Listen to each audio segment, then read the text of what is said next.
I declare the meeting of the City Council open. This hybrid meeting is being conducted on a multi-locational basis in accordance with the Local Government and Election Wales Act and the arrangement for multi-locational meetings agreed by the Council, which will operate alongside the Council's standing orders to ensure that we continue to take democratic decisions in an open and transparent manner. For those attending the meeting in the Council chamber, please note today that the meeting is being filmed for live and subsequent broadcast by way of the Council's internet site. The images and sound recordings may also be used for training purposes within the Council. As you will see from the agenda papers, generally the public seating areas are not filmed. However, by entering the meeting room and using the public seating area, you are consenting to being filmed and to the possible use of those images and sound recordings for webcasting and for training purposes. As well as being broadcast live, a recorded version will be available on the Council's website about 24 hours after the meeting. Would all those members present in the Council chambers please use their microphones to contribute to the meeting, and please remember to speak clearly into the microphone and to switch off the microphone when you are finished. For those attending the meeting remotely, can I request that you all switch off your cameras and mute your microphones when you are not speaking to ensure there is no unnecessary background noise and to help with the audio and visual quality of the broadcast. The Council's standing orders and code of conduct will apply at all times during this hybrid meeting in the same way as ordinary meetings, and members should conduct themselves accordingly. Members joining remotely are reminded to use the online chat function during the meeting is not permitted. For the benefit of anyone watching on live stream, can I invite members to cast their votes remotely on any political item? They will do so by raising their hand with their camera switched on, so they are visible for the duration of the vote. There will be a pause while the votes are counted. Please do not switch off your camera until I ask you to do so, as this will make it difficult to count the votes. With all those members present in the Council chamber, please vote in the same way by a show of hands. Welsh translation of the proceedings can be provided upon request. Right, I move now on to item 1. First of all, the Chief Executive is not here, so you're standing in for Bev today. I've got apologies for Chris Reeks, Councillor Jones, and Councillor Whitehead, and Councillor Fairweather. On my announcements, it's quite sad that I have to announce that one of our ex-councillors, ex-councillor Dennis Bickerton, obviously passed away a couple of days ago. So can I ask everybody for a minute's silence, please, and please stand.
Thank you very much.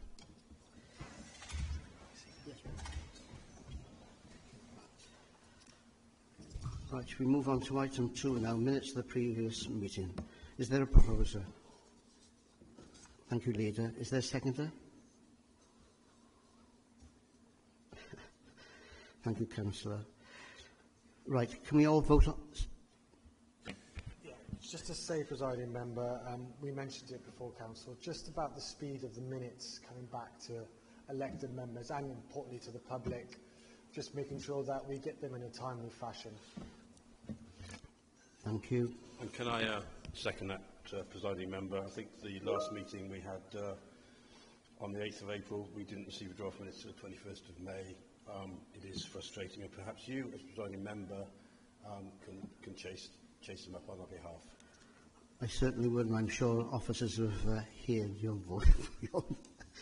I know you've been saying it for quite a while now, Councillor Evans, as well. So can we move now for the votes, please? All those in favour of the minutes? Just to say, if members joining online could turn on their cameras and raise their hands, please.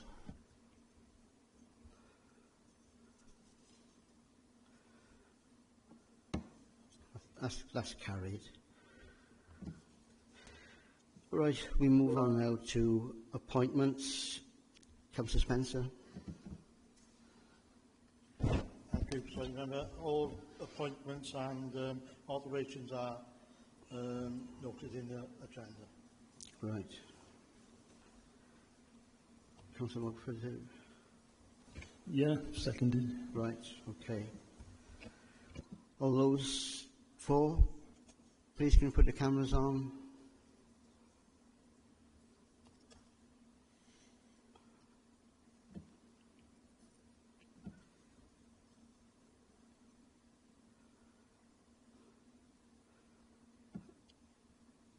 That's carried. Okay, we move on now to item 4, police matters. We've got Superintendent Jason White. I don't know whether anybody saw Jason White on the television and the scooters. I think he's doing a grand job of what he was doing there. So over to you, Jason. Lovely, thank you. Can you hear me? Great. Just a couple of updates, really. So, as you all know, under the government's uplift, the Neighbour Policing Guarantee, Gwent is like the other 42 forces up and down the country where we've had some monies put into the force. So, the last time I talked about Operation Lockwood, which is the hotspot funding, we've been successful as a force from the Home Office in getting another £1 million to undertake hotspot patrols in Newport. So, and across the force, we've got 38 hotspots in total in the force, 11 of which sit throughout the Newport area. And some pleasingly, over the last quarter, we've had 19 arrests as a result of dedicated staff literally in those areas at the right times, and 22 stop searches.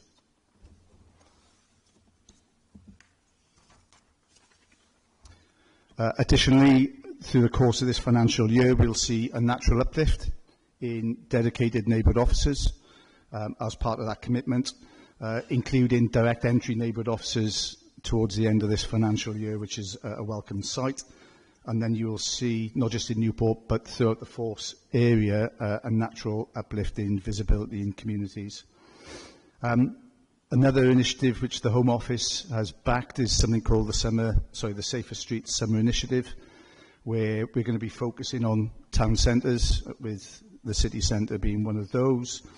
The focus is very much around ASB, street crime and retail crime, and we're going to be working with our community safety partners, of which I know that the PCC has given £50,000 across the 5 local authorities to help with some initiatives, some additional resourcing to tackle some of those issues.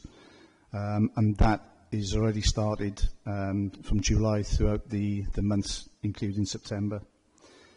What you will also see announced as well is our community action team. So as part of the natural uplift, we've put in place an additional inspector, 2 sergeants, 16 PCs and 10 PCSOs, which are split into 4 teams. So they are specifically tasking teams, split into 4 areas of the force. The one area that has got the one community action team in Newport is Alway. So they will work not instead of, but to supplement the existing neighbourhood policing team in Alway. And we've already seen some fantastic results. In the last few weeks, we've had 6 arrests for some notable offences such as robbery, possession with intent to supply. And as you've probably seen time and time again, hopefully on our Facebook accounts, our incessant need to seize zero-on bikes and off-road bikes. I've been really impressed, I think, not just by the community action team, but generally across the board, the amount of bikes that we're now seizing as a result of community intelligence, as a result of using drones more effectively than ever, which negates the pursuit of young children on these bikes, on these scooters, some of which are carrying Class A drug supply, so Class A drugs. So some really good work there. I just want to emphasise, just in the month alone, our neighbourhood teams across the 3 areas of Newport have carried out 17 warrants. The vast majority have been for Class A drugs, some of which have been for XL bullies. But one noticeable one in the Maindy Allway area was the one address, one warrant. We seized 1.7 kilograms of cocaine and over £100,000 of cash. And that's been replicated to a smaller degree, but across the city. The city centre itself, we did 7 warrants in June. Some significant closure orders across the board as well, and working really well with our partners, particularly our community safety team here at Newport Council, particularly around the city centre area as well, to tackle ASB on our streets. Crime, albeit we've read the latest article in the Daily Mail. In actual fact, crime for this financial year to date, compared to the same year last year, we're actually showing a projected decrease of just over 5%. Shoplifting, we've seen month-on-month decreases, which is similar to commercial burglaries, and violent crime has remained static since the start of this financial year. So lots and lots of positive work, lots and lots of challenges ahead, but hopefully with the uplift in our resources, we'll be able to meet those challenges head on.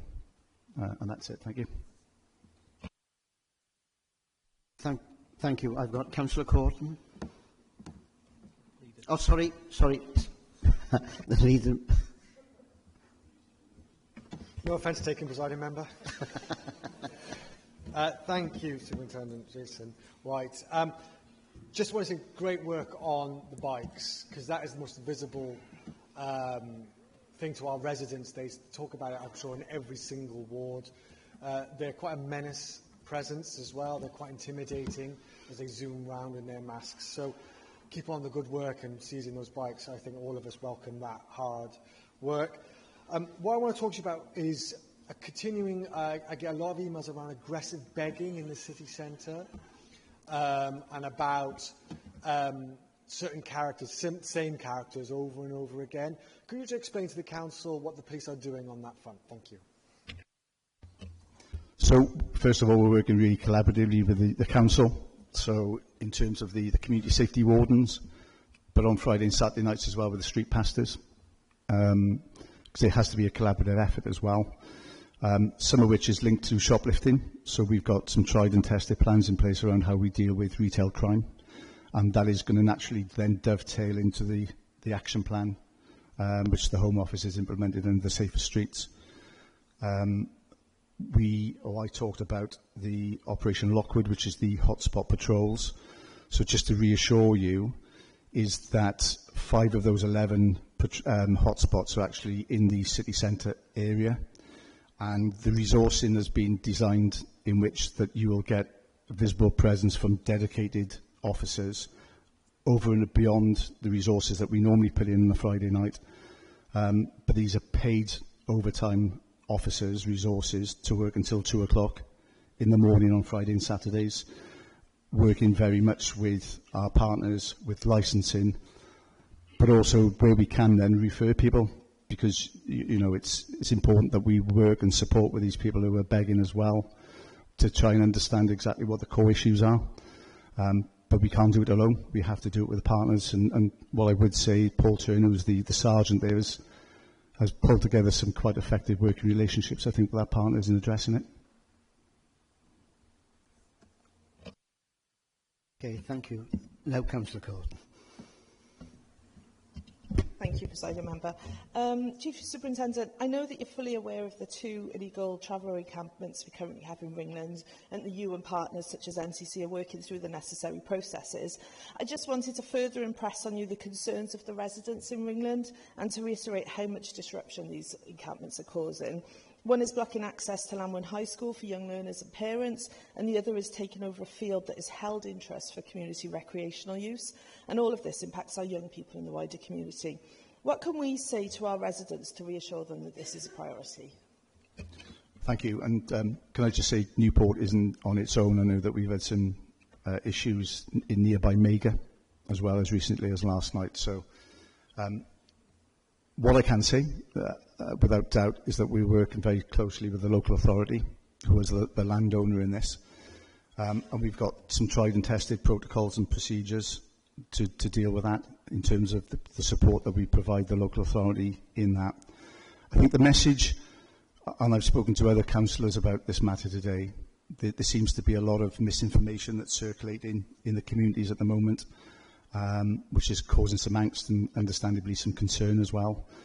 I just want to reassure people to go to one trusted voice, whether that's the police, the local authority, or indeed elected officials, to truly understand what that is. I can just reassure people in the room and online that there is no information, no intelligence. In fact, we've had no reports since these individuals taken up residence of any reports of crime or disorder.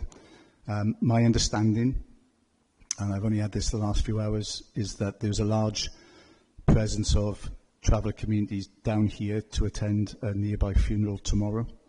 And my expectation, because we've been linking in with these families all day, is that when that ceases, then they will move away and move on. So, but it's about having that presence, it's about working collaboratively with the local authority, but also just reassuring our communities. But my ask really is the elected communities is to use yourselves as conduits to use that message and get a message out as well. Thank you. Thank you. Councillor Evans. Thank you, Presiding Member. Superintendent, or Chief Superintendent. Have you been promoted recently? Congratulations, Chief Superintendent. I've been called many things in this platform, but in this forum, but well, yeah, but I'd hate to lower the tone, so yeah, Chief Superintendent. I've been led to believe there have been a lot of complaints about the cameras in the city centre, either being switched off, facing the wrong way, or not capturing some of the antisocial behaviour. I appreciate the Council will oversee these, but are you aware of these problems? So, no, I'm not aware of the problems, but it's interesting that I am aware because what I just talked about a second ago around the Safer Streets initiative, they are the eyes and ears. They obviously feed into our force control room as well, so our operators can see what's going on the ground, who can direct officers to where they're most needed and required. So I wasn't aware, but I will take that outside of this meeting to make sure that we get what we need and require from that. Thank you. Councillor Mogford. Thank you, Presiding Member. Chief Superintendent, could you update the Council on the current priorities of policing in Newport? And it's interesting to hear you say about the funding that you've been getting, the grants, etc. So how often do the priorities change? So the priorities,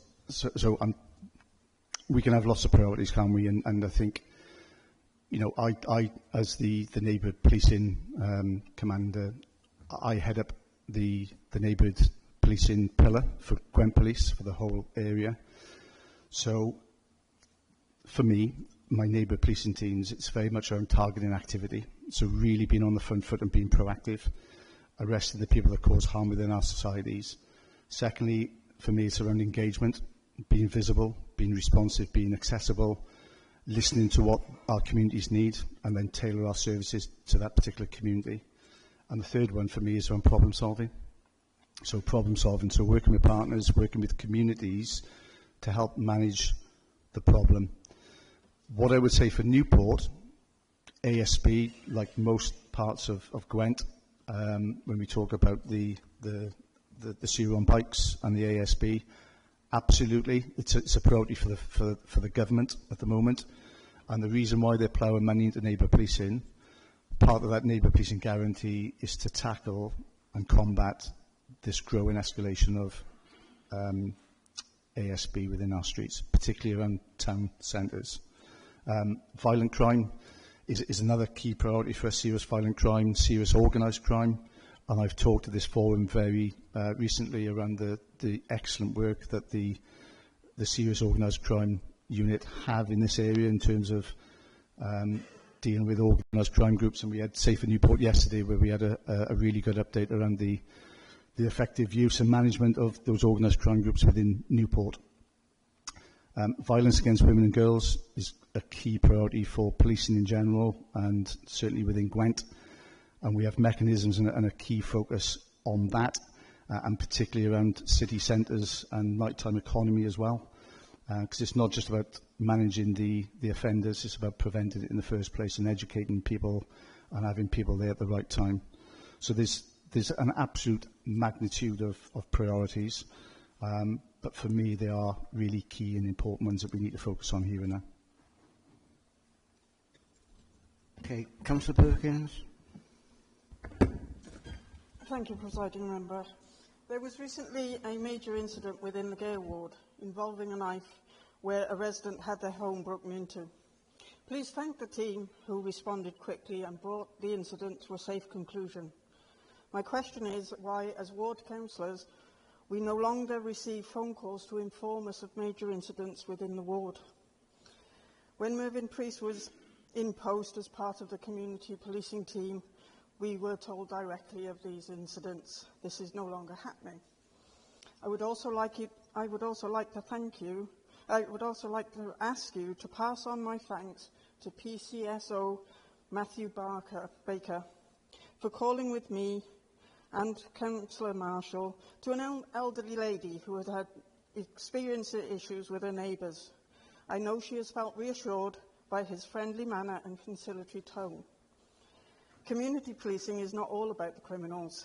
It is about showing care and compassion to those who feel anxious because of their fear of perceived crime. He is a credit to the community policing team. Thank you. Thank you for those kind words. And going back to the one point about why that you were informed, I don't know the level of detail of that. But we have tried and tested policies and procedures in place whereby, depending on the severity of the incident, whoever's force gold will make contact with, equivalent as well. But our inspectors and our sergeants working with our neighbour policing teams, as a matter of course, should be contacting their elected officials and letting them know as well. So I'm very disappointed in this case why it didn't happen.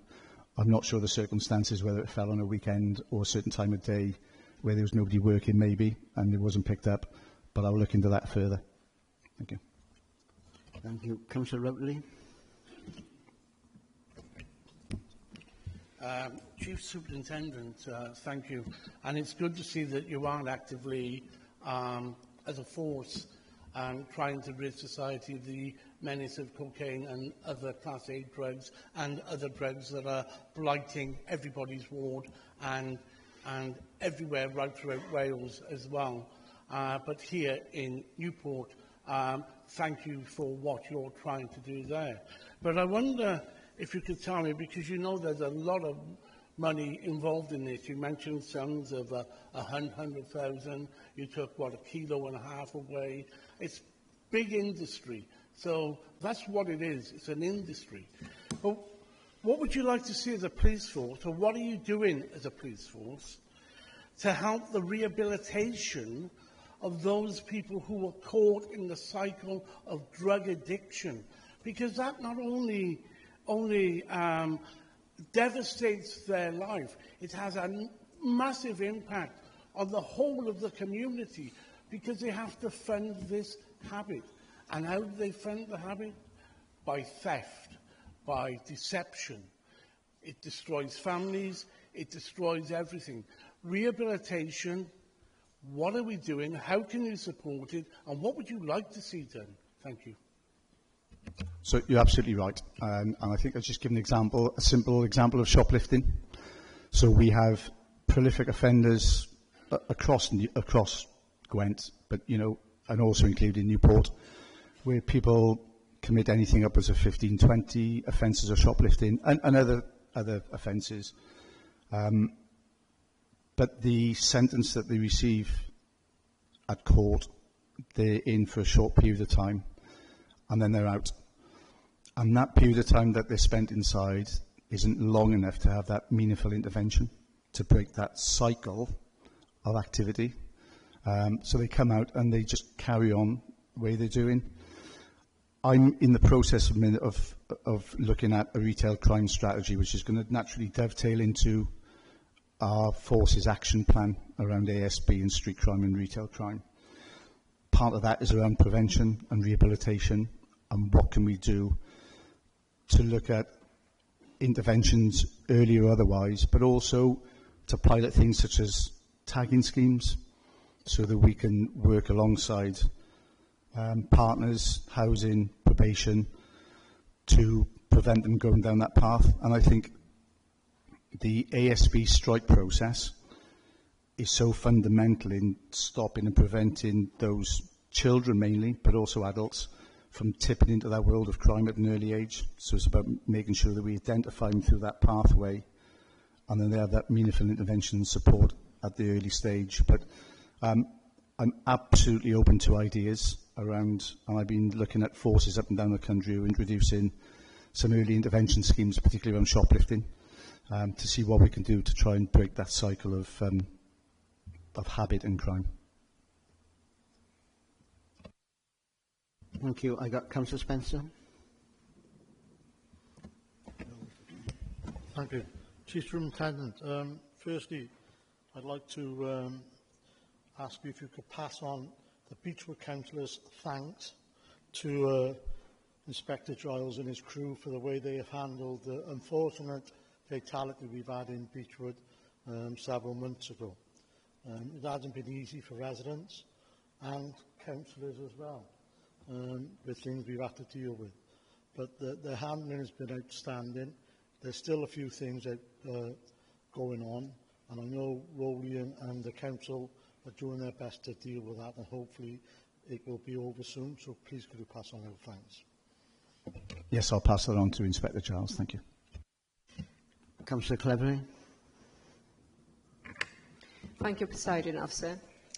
Chief Superintendent, the Bettis Councillors would like you to send our thanks to the West team in Bettis, because for the past year, Bettis have been under siege with young people around the shopping centre, and finally they've worked in partnership with Heddlu, and we've got 3 injunctions against 3 young people.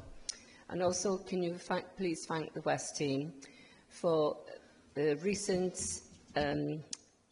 arrests they've done in stolen cars, which wasn't from Newport area, they were from Bristol and Gloucester. And they had 7 cars, and they've arrested 4 bikes and confiscated them as well. So thank you very much for your teams in Bettis. Thank you. Yeah, thank you very much. But I think the thanks is also attributed to some of our partners as well that we've worked, particularly on the Bettis area. I know the links that the ASB there has had to organised crime groups within the Bettis estate, which I know that we've effectively dismantled through our organised crime team as well. So, but I'll pass those thanks on. Thank you. Right, I got the last. Oh, you want to speak to that? Councillor Howes. Thanks, Presiding Member. Evening, Chief Superintendent. I just had a question as regards the Dufferin estate. As you probably know, we've got a persistent issue there of piling up of waste and then burning it on sort of multiple bonfires around the estate. We've got, in general, I would say, a really good relationship with the PCSOs and police sergeants. So, please pass on our thanks for that. I think when we ask about this issue, we're told really it's just a waste enforcement issue for the council to deal with. And to some extent we agree, and I think we've seen the waste enforcement team really step up, and we're really grateful for that. So I think we're just asking on the police side, at the end of the day, this is arson, and we'd like to see equivalent resources directed towards preventing some of that as well on the police side, not just from the council side. Thank you. Really good point, and really timely actually. So this afternoon I chaired my performance meeting for the force around neighbour policing. A few years ago we used to have a sergeant from the police used to work alongside or within South Wales Fire and Rescue Service as an attachment. That no longer exists. And what I'm really keen to do, particularly in the advent of grass fires throughout the force, and gear is no different to other areas as well in terms of that, is working more effectively with our fire service, looking at those receipts of fires, but also having dedicated patrols. And one of those things will be the build-up of rubbish. So, yeah, absolutely. It was on my radar effectively from today. And I've already tasked one of my chief inspectors to start looking into that, working closely with the fire service to see what we can do in terms of targeting things like that you just mentioned. Thank you. Thank you. Councillor Linton. Thank you, Presiding Officer. Chief Superintendent, I'd like to thank you and your team for providing me swift information regarding an incident on Hendra Farm Drive in Ringland. I managed to get the information and pass it on to our residents to dispel any rumours and misinformation that was going on Facebook. And also, could you also send us more quickly some more response to what's happening with serious incidents in the ward? Thank you. Yeah, absolutely. And obviously to echo the concerns that you've had in terms of that communication, then I will sit down with all of my inspectors across the force just to check that they understand, and there shouldn't be no excuse, because the inspectors that you've all got have been in post for a while now in terms of years, and I'm really keen to ensure that we have that consistency in post so people get to know you, or you get to know them, but they also get to have that rapport and trust as well. So again, I'm really disappointed that you're the second person tonight to say that you're not being informed of what's going on. So please leave that with me as an action, and I'll make sure that is resolved. Thank you. Right, there's no one indicated now they want to speak, so can I thank you, and I should say Chief Superintendent Jason, for your responses. Thank you very much indeed. Thank you. Right, we now move on to item 5, notice of motion. Councillor Lacey.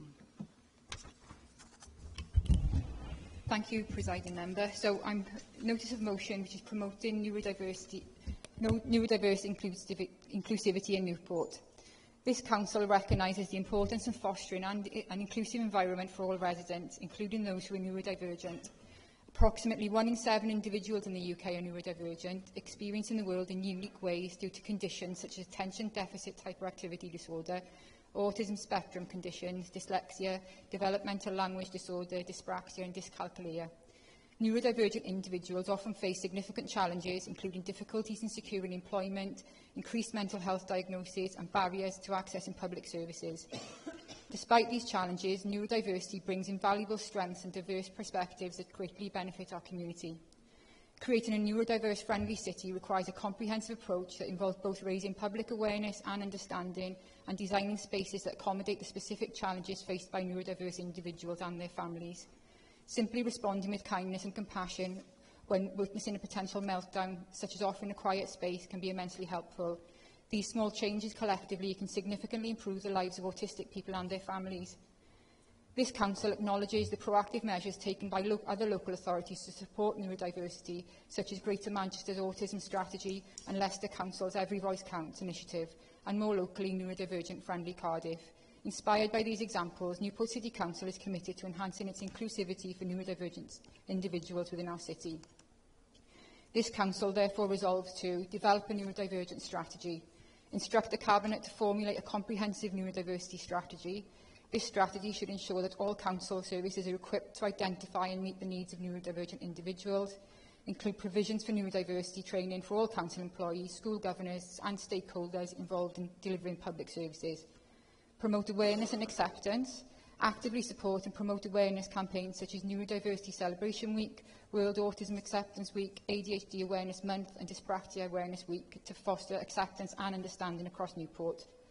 Promoting a positive culture internally where neurodivergent employees feel empowered and not hindered by their neurodivergence. Provide councillor training. Implement neurodiversity training for all councillors to aid in their casework and improve the ability to address issues relating to neurodivergent conditions among constituents. Integrate neurodiversity into council goals.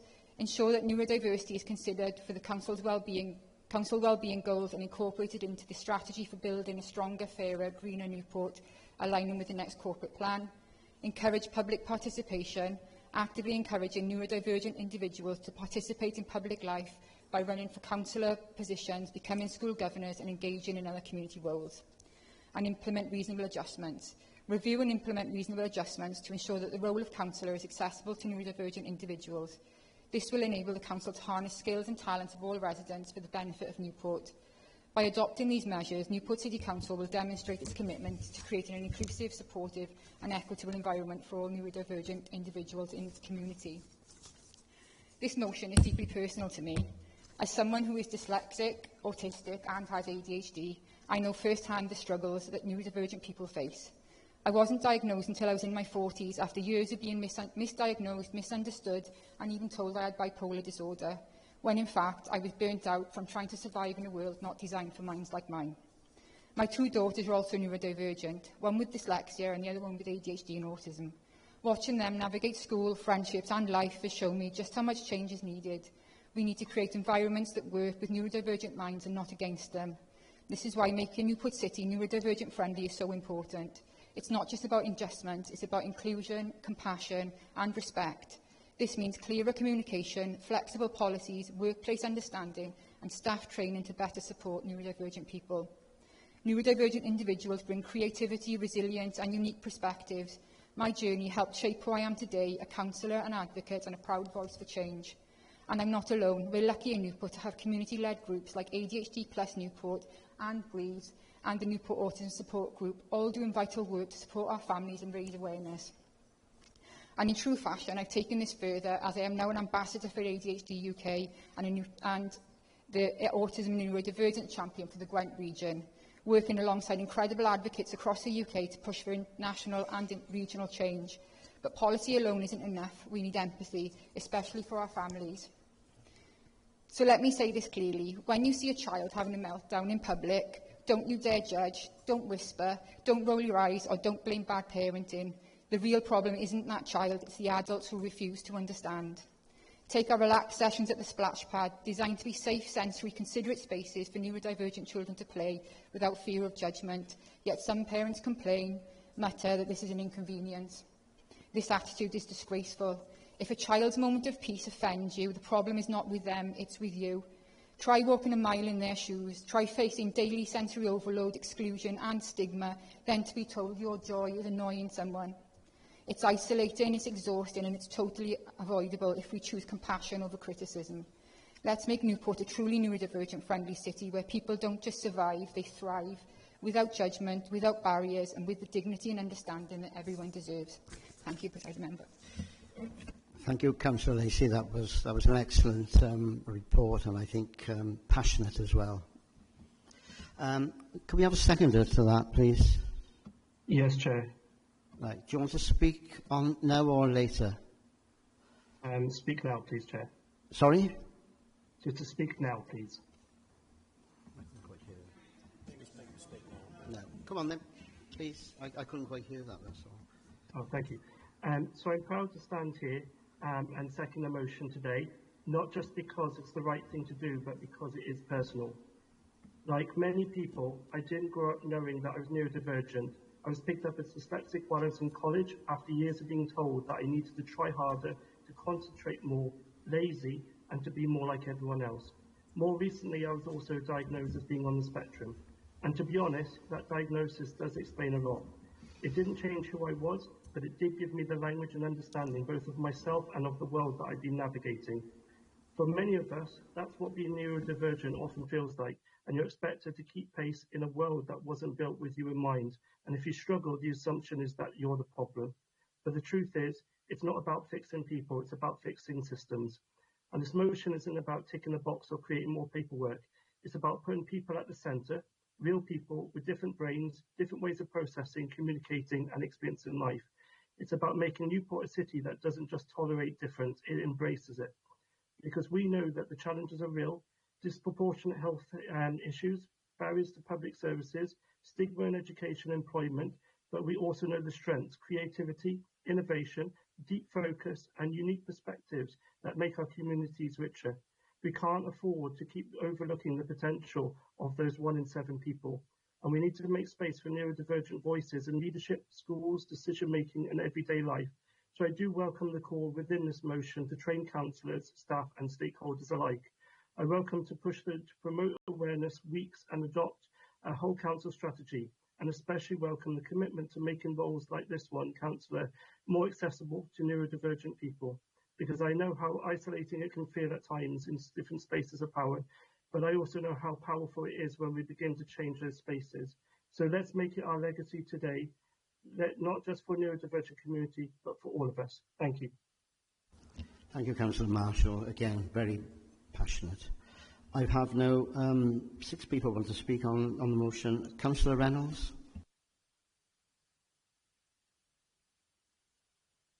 Thank you, Presiding Member.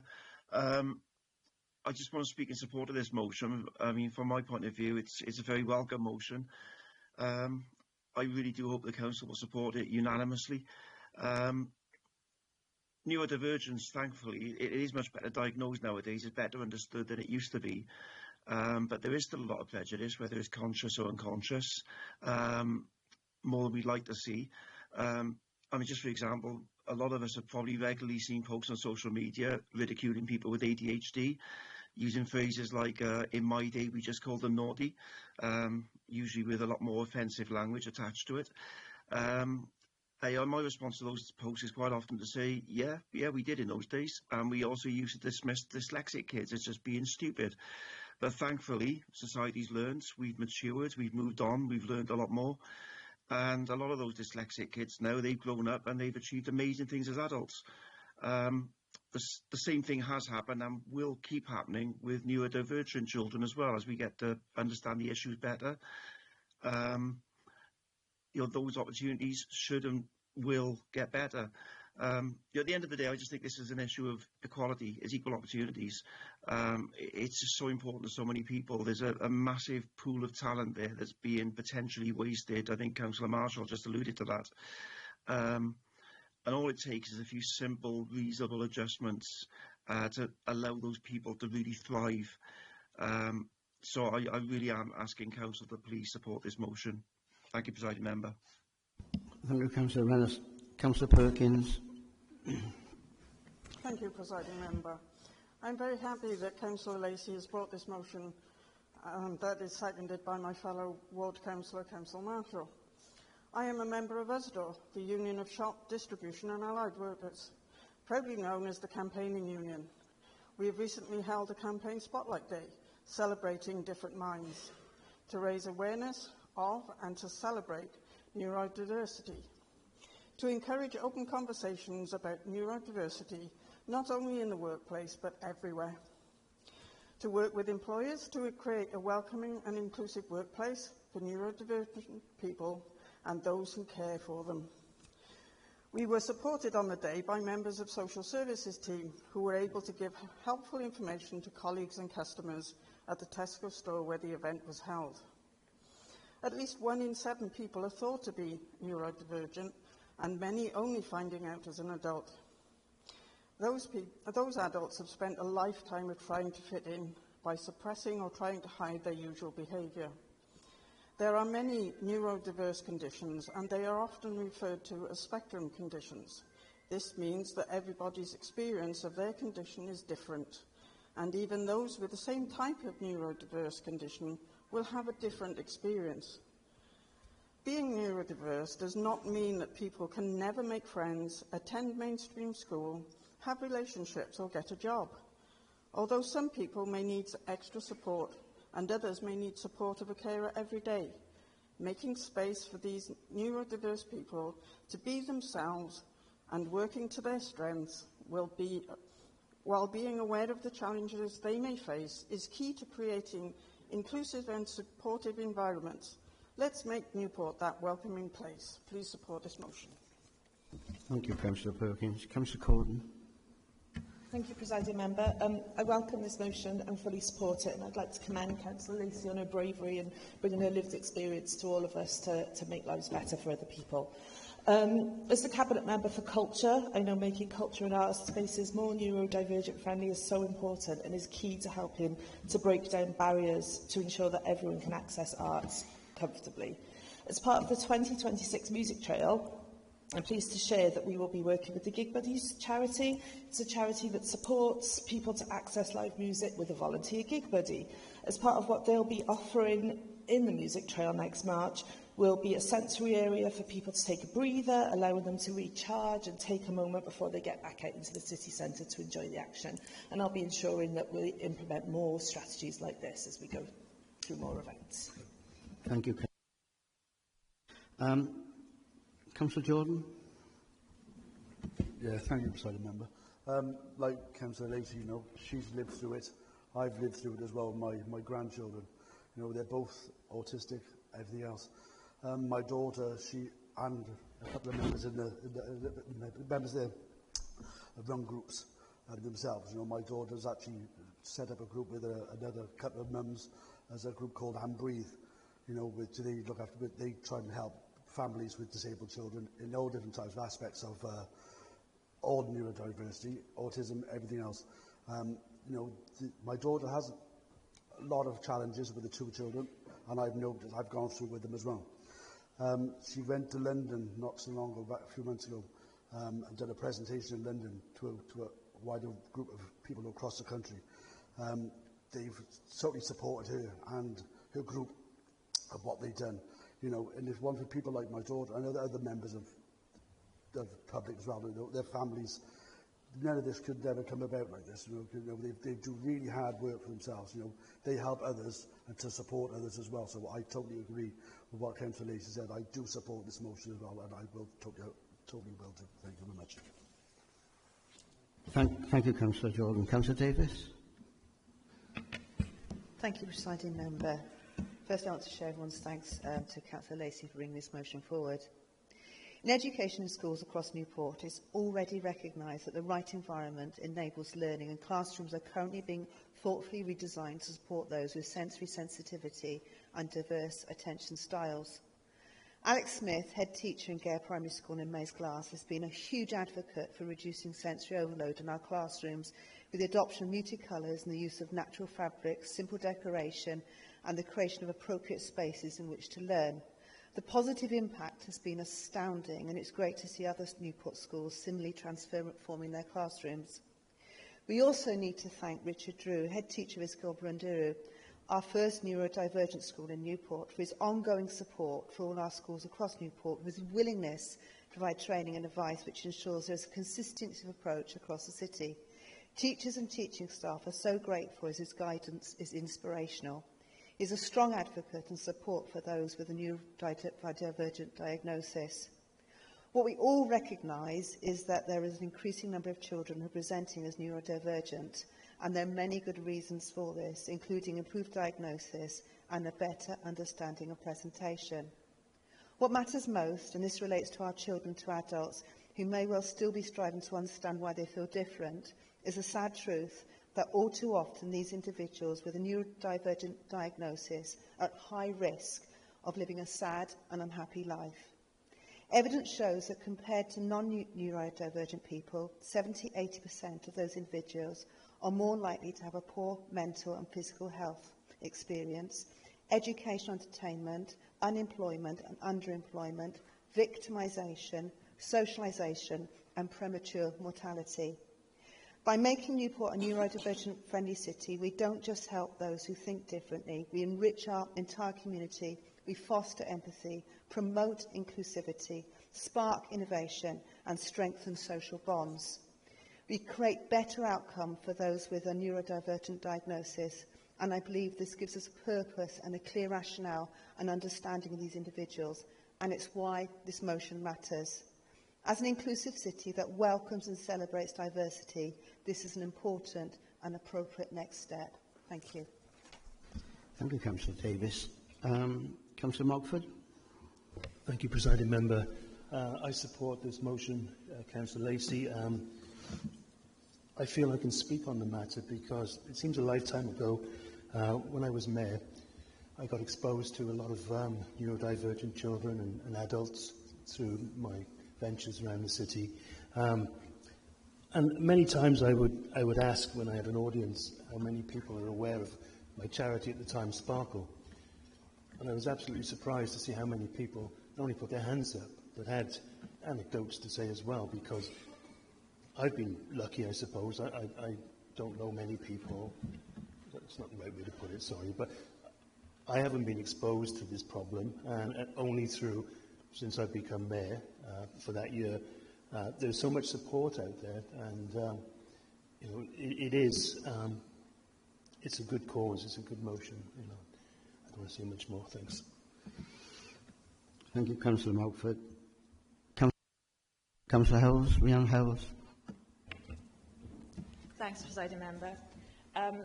Yeah, this is a topic that's become close to my heart in recent years as well, for a number of reasons. I think, as a number of speakers have already touched on, there's always been neurodivergence, but better awareness and understanding is leading to more diagnosis and, importantly, more people willing to share their diagnosis and their experience with the world. And I think that's something to be celebrated. The more we're aware and we understand what that means for neurodivergent people, the better we can appreciate both the unique ways that they can contribute and also how to be accommodating for their needs. I think at its heart, the motion is all about kindness and supportiveness of difference in this city and what we can do to help. And I'm very supportive of that. Thank you. Thank you. Thank you, Councillor Howells. I've got Councillor Ron James.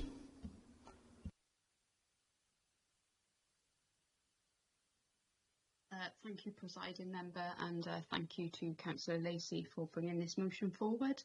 I'm pleased to be supporting it. I'm really relieved to see it, and I'm particularly relieved to see the emphasis on school governors and school staff as well. I've got one child recently diagnosed with autism and ADHD, another on the waiting list, and another that probably should be.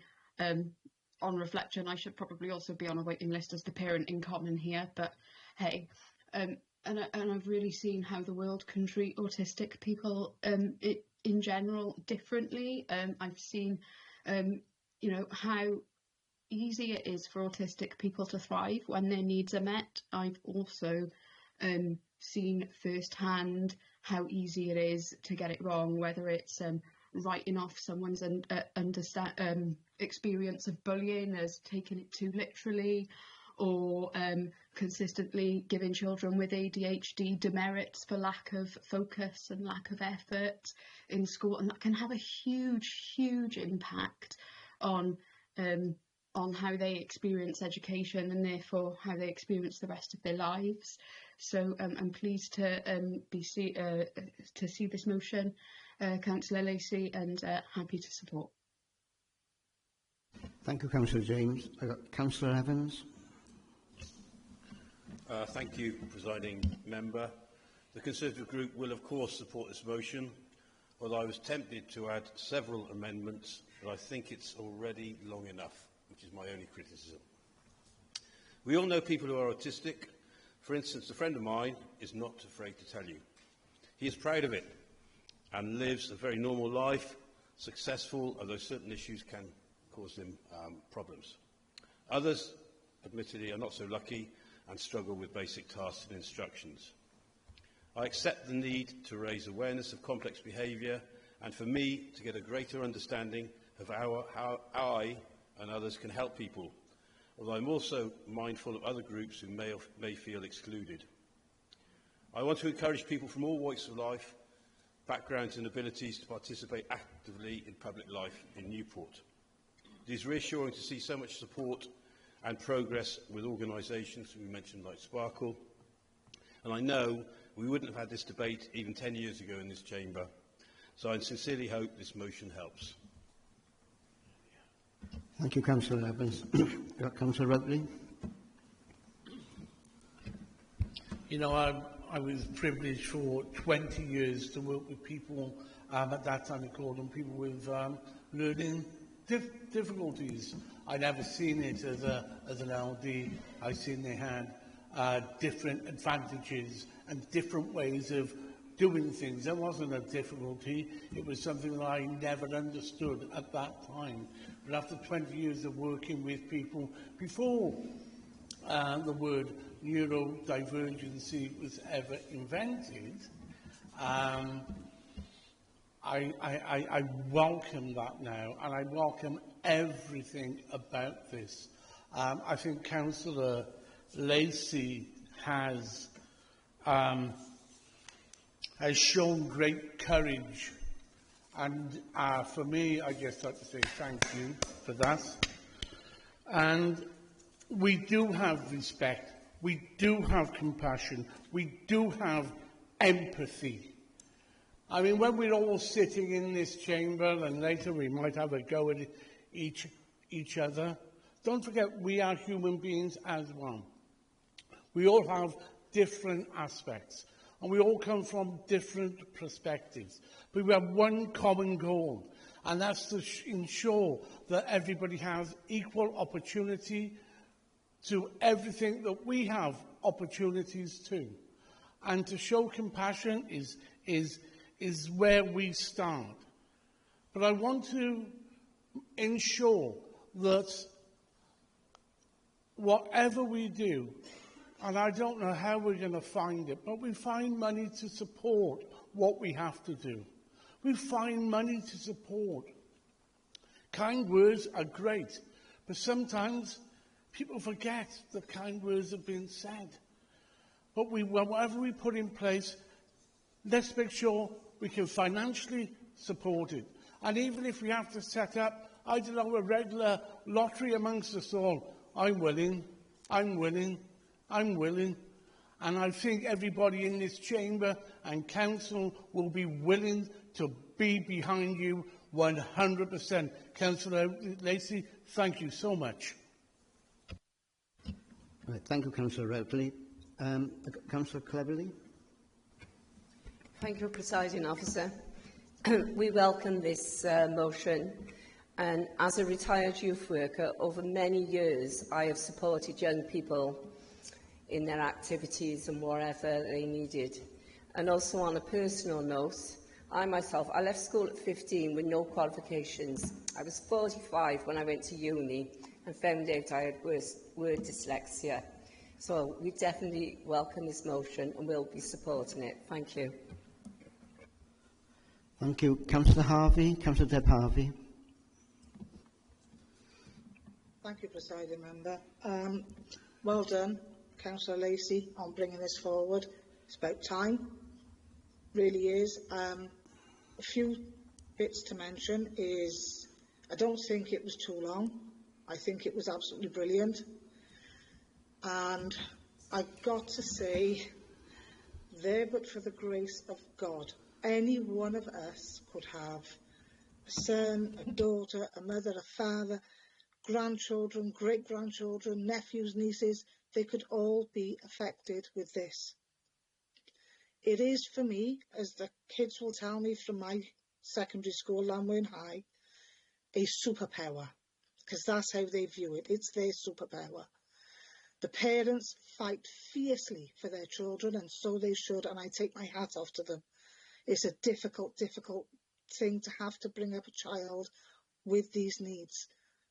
But my God, do they fight fiercely, and good on them. And we support them every step of the way.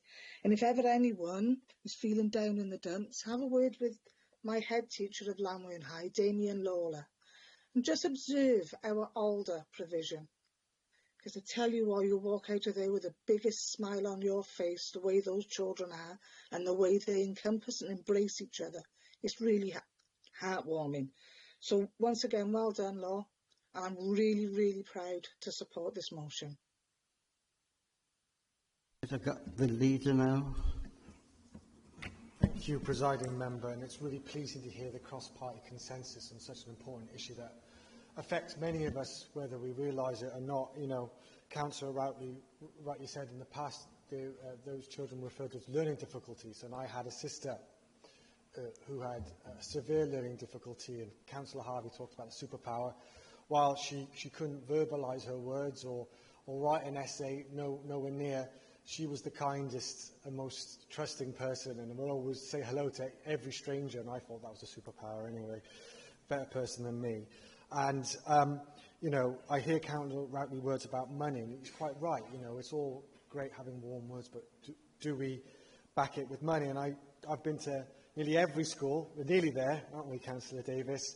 And we see the front line. Our schools are the front line, really, of we're seeing increasing diagnosis, which is a great thing, but it means schools need more resources to properly ensure they have the learning environment, the appropriate learning environment for the children to excel and be who they are. We put in 1.2 million last year, and we increased the budget across all our schools to 11 million or 8% this year, and we'll look to do more where we can. And we've also, in last Cabinet, announced 100k for youth services, which will also pick up many children who maybe haven't been served by the education system, but would need extra support out and about in society. But we need to do more, and we need to put more resources, particularly in our education services. And I can tell you, particularly on infrastructure, there are high-level discussions with us and the rest of the Cabinet about how we make that support more available to all our children and to all our families. Thank you, Leader. If I can just say something, our times have changed, to be very honest, as well. I know there's still a lot to do, but I always remember when I was chair of Bringlass Primary School, the Deputy Director of Education came to Bringlass and spoke to myself, who was chair, and Peter Vinicum, who was head teacher, and they wanted to put an autistic centre there. And I said, why have you chosen us? And you know, at the time, nearly every head teacher and chair throughout the city didn't want it because it affected their ratings when it came from an inspection. And I welcomed it with open arms, and I think it was a great success up there. There's no question about that. So it's more to do, and I think you've highlighted that. But obviously, we did it at Bringlass Primary School, and it was one of the best things I ever decided on when I was chair there. So, Laura, do you want to sum up, Bree? Yes, thank you, Presiding Member, and thank you, everybody, for your contributions. I just want to be absolutely clear that this isn't asking for special treatment. It's about equity. It's about recognising that neurodivergent people have always been and always will be and always are part of our communities. We are not anomalies. We are your neighbours, your colleagues, your children and your councillors. This motion is a call to action, a commitment to build systems and spaces that reflect diversity of minds that live in this city. This means policies that don't just tick boxes but actually improve lives, inclusive communication, sensory considerate environment, access to public services and meaningful training for staff so neurodivergence is understood, not feared or dismissed. The current setup too often asks neurodivergent people to adapt endlessly, silently and to great personal cost. This motion shifts that burden back to where it belongs, onto the systems and institutions that should be serving all of us. And yes, this is personal. It's personal for me, for my daughters, and for every neurodivergent child and family in Newport who just want a fair shot. But this is also political, because inclusion is a political choice, compassion is a political choice, and fairness is a political choice. So let's choose well, support the motion, not out of pity or tokenism, but because it's just, because it's needed, and because Newport cannot call itself inclusive until everyone truly belongs. Thank you. Can we move now for the vote be taken? All those in favour? Those online, can they put their cameras on as well, please?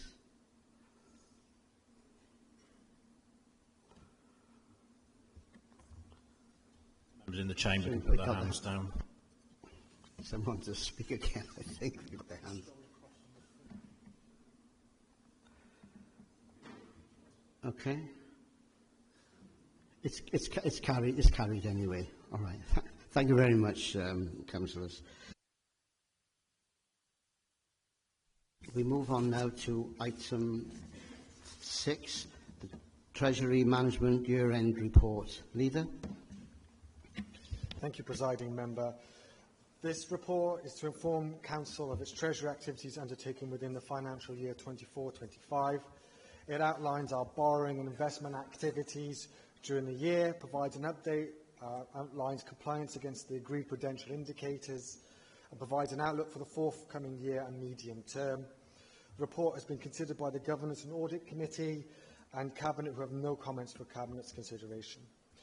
In the 24-25 financial year, the Council undertook some early borrowing in the form of 3 temporary loans totalling 15 million and 1 long-term loan totalling 10 million to cover our refinance requirement, as well as further 10 million to cover our future capital programme.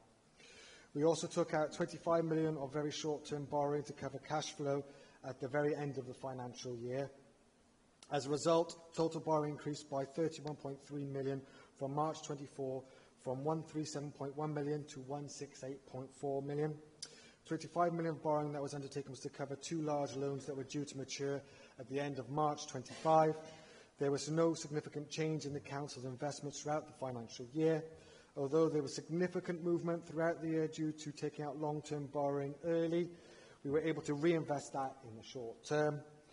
Of the year-end-year balance, 10 million continues to be held in long-term covered bonds to ensure the Council retains its professional client status, meaning it can access better borrowing rates. The report also details our PIs and our performance against them and any reasons for non-compliance. 1, the percentage of Council's capital financing budget of its net budget. This has arisen due to a technical accounting aspect associated with this indicator and has no financial cost or impact on this Council. Another indicator measures potential impact of changes in interest rates on the revenue budget if maturing loans requiring refinancing, in an estimation, not a limit, of what resources would be required to cover a change in interest rates. Therefore, this should be viewed as a soft target than a rather hard limit. At the end of the financial year, the authority's borrowing was 168.4 million, which is above the Council's operational boundary. However, this operational boundary is a management tool.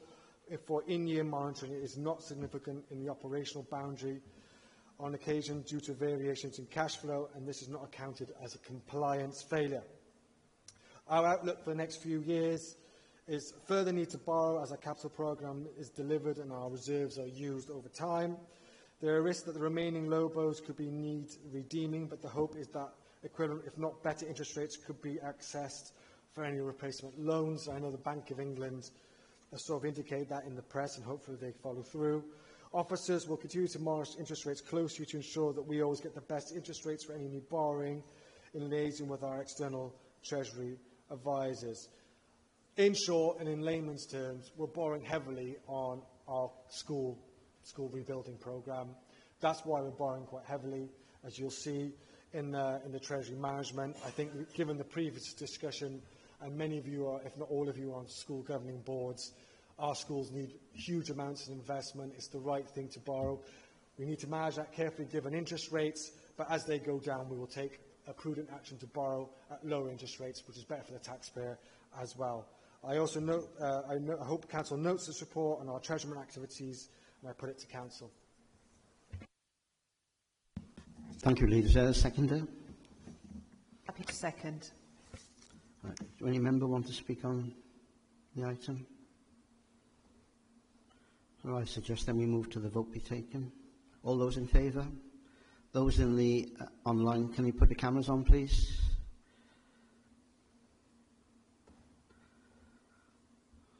I think you would agree that's carried. Okay, thank you very much, everyone. Right, we move on now to item 7, anti-poverty strategy. Councillor Hughes. Thank you, Presiding Member. If I could just add as well my thanks to Councillor Lacey and Councillor Marshall for the previous, and also my colleagues here. I think it was a really good moment for this Council, everybody coming together, and that's how we're going to improve communities as well in Newport. So this strategy and action plan supports Newport City Council's community groups and residents to focus on the priorities and the actions needed to prevent people from getting into long-term poverty and destitution, to provide those experiencing poverty access to the support and services they need. So while enabling people to access the pathways to recover and move out of poverty. The strategy and action plan outlines the visions and principles which will be adopted when attempting to address the impact poverty has on the lives of so many people living in Newport. The action plan includes the development of the No One Left Behind project recently announced by the leader, allocating 500,000 budget to support our communities in Newport on this agenda. I ask the Council to consider adopting this strategy and action plan and receive an annual update and progress for the Council to note. Can I also thank my officers for the work that they've undertaken on this project? Thank you. Thank you, Councillor Hughes. Councillor Deb Davies, you seconded this motion. Yes, I'm happy to second. I'm going to waive my right to speak. I've already spoken in full Cabinet last week on this matter. Okay. I got Councillor Monkford. Thank you, Presiding Member. Just to echo what Councillor Harvey said earlier, it's always about the right time, isn't it? You know, I'm pleased to see this report. I'm pleased to see that the term poverty is actually well defined. There are a number of definitions of poverty which you can be very critical of, certainly, you know, in a global perspective. If you'll allow me, I'll just read out the definition because I think it's really important and it sets the scene. When your resources are well below what is enough to meet your minimum needs, including taking part in society. Yeah? I think that encapsulates what we're talking about. And on that basis, I'd like to say that I did look for the previous strategy to this, but I couldn't find one. So I'm making the assumption that this is novel and the first time that we've had such a strategy. So again, it's timely. Poverty, addressing poverty should be a Tier 1 priority for this Council. I'm not saying it's the top priority, but it's certainly up there with other priorities that the Council has. And not only for the Council, but for governments, agencies and other involved parties. We could talk a lot about the causes of poverty and how poverty can be addressed at the government level, but we're talking about what Newport City Council are trying to do. I've looked at the action plan, and it covers 25-26, whereas the strategy covers up to 2028, I believe. So I was a bit surprised that there isn't a bigger action plan, and I think that looking at when the actions are due, I think the last action is April 2026. It would be very interesting in a year's time to have a look at just how successful the action plan has been. Some of the items on the plan, I think, are already happening or should be happening, like improved school attendance. You know, I'm the school governor, most of us are, and we know this is a hot topic and has been for many, many years. I'm not going to scrutinise the plan, that's been done. I just wanted to make a few comments, and thank you. Thank you, Councillor Mountford. Leader? Thank you, Presiding Member. This is a critical policy for us. You know, it should be critical for the whole Council, I'm sure it is, but definitely for the Labour group, tackling poverty is not Tier 1, it is one of the biggest priorities for the Labour Party writ large, and certainly for Newport Labour. And I'm not saying it isn't for the others, but definitely for our political group, it is. And I was really pleased that the No One Left Behind Fund, which was actually a collaboration with the Liswery Independents, and a discussion that started around what they were seeing in Liswery and the issues they saw, and they wanted to do something about it. And we had an adult conversation around the budget, and they approached me and started that discussion. So credit to them as well to make it cross-party, to discuss this in an adult manner and not politicise what should be an issue that we all want to tackle and deal with, because there is just no doubt that some parts of the city have been left behind. Let's just be clear about it. There is a lot of economic prosperity in Newport. There's a lot of wealth in Newport, but is it everywhere? No. And we can all think in our heads now exactly in areas in our ward which haven't felt that wealth, that do feel that no one cares about them. And it's not true that no one cares about them. This council does, and I would say every councillor cares about those communities in this chamber and online. And so this strategy, Councillor Mogford raised some points, is the start, is a framework to which coalesce all the things we're already doing, but also start outlining what we're not doing, because if we know what we're doing, then we know what we're not doing. And I know with the programme board led by Councillor Hughes and in conjunction with Councillor Howells, we're also going to look at what could work and try things. And there will be failures.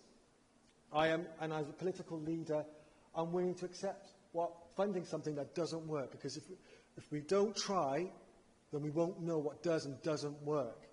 So there will be political money, public money being spent in this area, £500,000. It was £500 apparently reported in the Argus. Just to be clear, 500k ongoing revenue. So that's not a one-off spend, that's coming from our core budget, which is a hell of a commitment in these times of short of cash. And that shows our commitment to this agenda. But things won't work, and then we drop that and move on to something else, because we have to be innovative. I think Councillor Evans said at the Scrutiny Committee, please, I'm sure he'll correct me or clarify, that some things have been tried in the past and haven't worked. What's different now? I'm paraphrasing, but I think that was the thrust of Councillor Evans's words. Well, some things, we can't just keep repeating the same old things, you know, that we know is not making a big difference to people's lives. And we know, all of us speak to people in our areas, all of us speak to our family. We know some people say the system is not working. It's not working for me, it's not working for my family. So us here, we can't control what happens in Westminster, or what happens in Welsh Government, but we can do our own action plan, and we are looking to do this and push it forward on what we can do on our level. Thank you. Thank you, Leader. Councillor Howells. Thanks, Presiding Member. The Lisworry Independent Group do support the anti-poverty strategy, and we welcome it because, as the Leader and Councillor Hughes has said, we did bring our concerns about, our community and the people we see in our community that are struggling day to day and being left behind. And it's welcome that there's funding going into the system that can try and support people, attempt to bring solutions to the table. But what we really want is the community to feed in and lead on those things. It's not, my role and Councillor Hughes' role to tell the community what they need. They really need to lead from the ground up. So what we're really trying to do with the fund and this strategy is really engage and listen to the community. And I see it's taken the principles of engagement, the 5 sort of key principles, which are really key to this, to lead from the bottom up rather than the top down, so that we're delivering for our communities and those people that are left behind. That's really, really important. Councillor Hughes and I have already had a meeting with officers. We've started to scope out what the project looks like. We will want to come and talk to members and the community as we further develop that, and I'm really keen to see how that develops. One of the things which I think, again, Councillor Mogford made the point, it's not for us to scrutinise the strategy now. One of the things I'd like to see developed over the next 12 months, and that will hopefully form part of the work Councillor Hughes and I are doing, is how the Council enables all our partners to deliver, because we have multiple agencies, majority third sector, delivering anti-poverty services in isolation, not together, and we have different pockets doing the same things in different ways, and we can actually look at the resources and the way that we deliver them and streamline and bring together and get the best value for the buck wherever that's coming from. If I can say that. So, thank you. I think you raised a very valid point there about duplication, really. There's no question about that. I have Councillor Druitt. Presiding Member, this anti-poverty strategy provides a focused long-term plan to address one of our city's most pressing issues. Poverty impacts individuals and families by limiting access to education, healthcare, housing and employment. By reducing poverty, we also reduce inequality, improve social cohesion and strengthen communities. This can lead to lower crime rates, better school performance, better mental health, better physical health outcomes. In addition, having a clear anti-poverty strategy shows political leadership and commitment to positive change. Ultimately, tackling poverty is not just a moral responsibility, it's a smart investment in a stronger, healthier and more equal city. I support the motion. Thank you, Councillor Druitt. Anyone else? Oh, Councillor Evans. Yeah, thank you, Presiding Member. Councillor Druitt just mentioned political leadership here. Well, I'm going to tell Councillor Druitt and yourselves, Presiding Member, that it's a national scandal that around 30% of children in Wales live in poverty after 26 years of Welsh Labour. And guess what? It is forecast to rise. You may look away. It is forecast to rise, not fall. Here is a joint response for the Welsh Government's Child Poverty Strategy, published on the 23rd of January, the Children's Commissioner for Wales, along with these other organisations, you might have heard of some of them, Children in Wales, Action for Children. Councillor Evans, can you address the Chair rather than Okay. Of course, Presiding Member. The Trussell Trust, Citizens Advice, Bernardo's Cymru, Home Start Cymru, Save the Children, Oxfam Cymru, the Children's Society, NSPCC Wales, NYAS Cymru, so I don't know who they are, but University of Wales, and the Child Poverty Action Group. They said about the Welsh Government's strategy, almost a third of Welsh children live in poverty. Our organisation see firsthand the devastating effect living in poverty has on childhoods in Wales. We agree with that. As children's rights organisations, many of whom were also members of the government's external reference group for the strategy, we are deeply disappointed that ministers have not listened to our calls for a robust action plan and measurable targets. Now, admittedly, the Council is doing better, but we've had a lot of talk in this chamber, through you, Presiding Member, of we haven't had any money out for the last 14 years, but on transport alone, you have squandered hundreds of millions, equivalent to billions, in England. Transport for Wales currently faces a £300 million deficit. Councillor Evans, please. I think we're talking about the poverty here in Newport. Well, sorry, where does the money come from, Presiding Member? Welsh Government and other sources as well. Yes, okay, so if Welsh Government hadn't spent money on that, or hadn't spent £154 million on the M4, or hadn't spent their money... Come on, I think... 350 million on the airport... Point of order. Listen, sorry, what's please. the point of order? It's not relevant. Sorry, were you asking me or was sort of presiding? Sorry, am I taking questions from Councillor Evans? Sorry? No, no. No, sorry. Well, it's not a point, but please, try and keep it a little bit more civil and raising all those issues. Member, yes. You know, this is our opportunity, whatever political views we have across the chamber, our opportunity to raise questions. We listen to the Cabinet, we listen to them frequently talking about how much little money they've had. Our opportunity is to question, to scrutinise legitimately, and to say where we think money is not going wrong. That's perfectly... We're making comments on this. Councillor Evans, you do need to confine yourself to points over which this council actually has control, and that doesn't extend to matters controlled by the Welsh Government. So I would say that in response to the point of order. Well, and can I just say, when we think about it, it's not as if we're ignoring that. We are doing something about it. And I thought you would welcome that. So try and keep it to that point. And I sincerely hope this strategy makes a difference. But the sad fact of the matter is, you promised to abolish child poverty in 2020, and look at the result now. Okay. Councillor Harvey. Thank you, Presiding Member. Can members keep their comments going through the chair, please? Sorry, Welsh Government, to be clear, promised to eradicate child poverty by 2020. You had your point, okay? Councillor Harvey. Thank you, Presiding Member.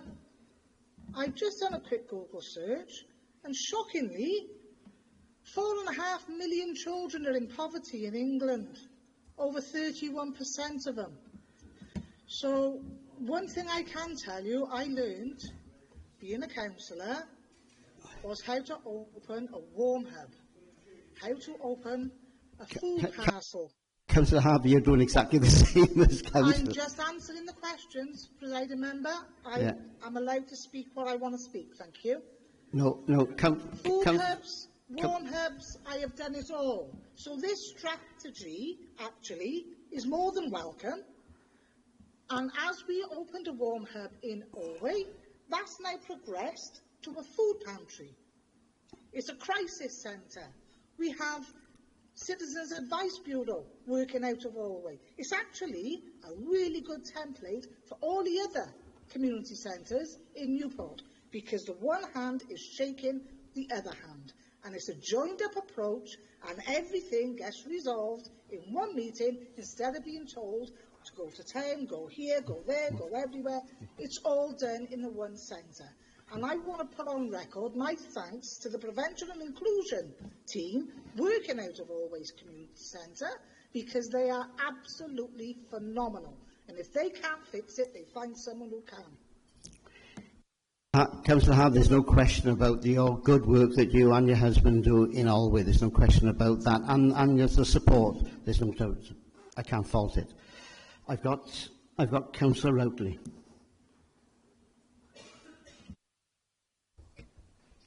Without a doubt, there's good work going on to alleviate poverty in Newport. But it is like trying to hold a tide back, and I just think that it's difficult. Whilst the strategy outlines efforts to combat poverty, I think this document frankly falls short. It does not provide an analysis of the current poverty trends in Newport. Your document fails to future-proof increases. It lacks a direct statement or metric indicating its anticipated impact of the overall rate of poverty, and crucially, it fails to benchmark itself against the external factors that are continuing to rise within our city regarding poverty. So you're not really getting down to it and measuring it. So the impact of poverty, it's no point in getting away to say we live in isolation here and the boys and girls and everyone else down at Cardiff Bay have nothing to do with us. Their strategies, their overspends and underspends and misappropriation of funds actually affect us directly here. So let's have a look at how... Councillor Rowley, there's a point of order. You need to sit down and let the point of order be made, please. I'll stop the clock so you'll get your opportunity to continue. Right, point of order, please. Can we focus on Newport, please? This is about Newport and what matters in Newport. I am trying, I really am, and a lot of people have gone way past that now, okay?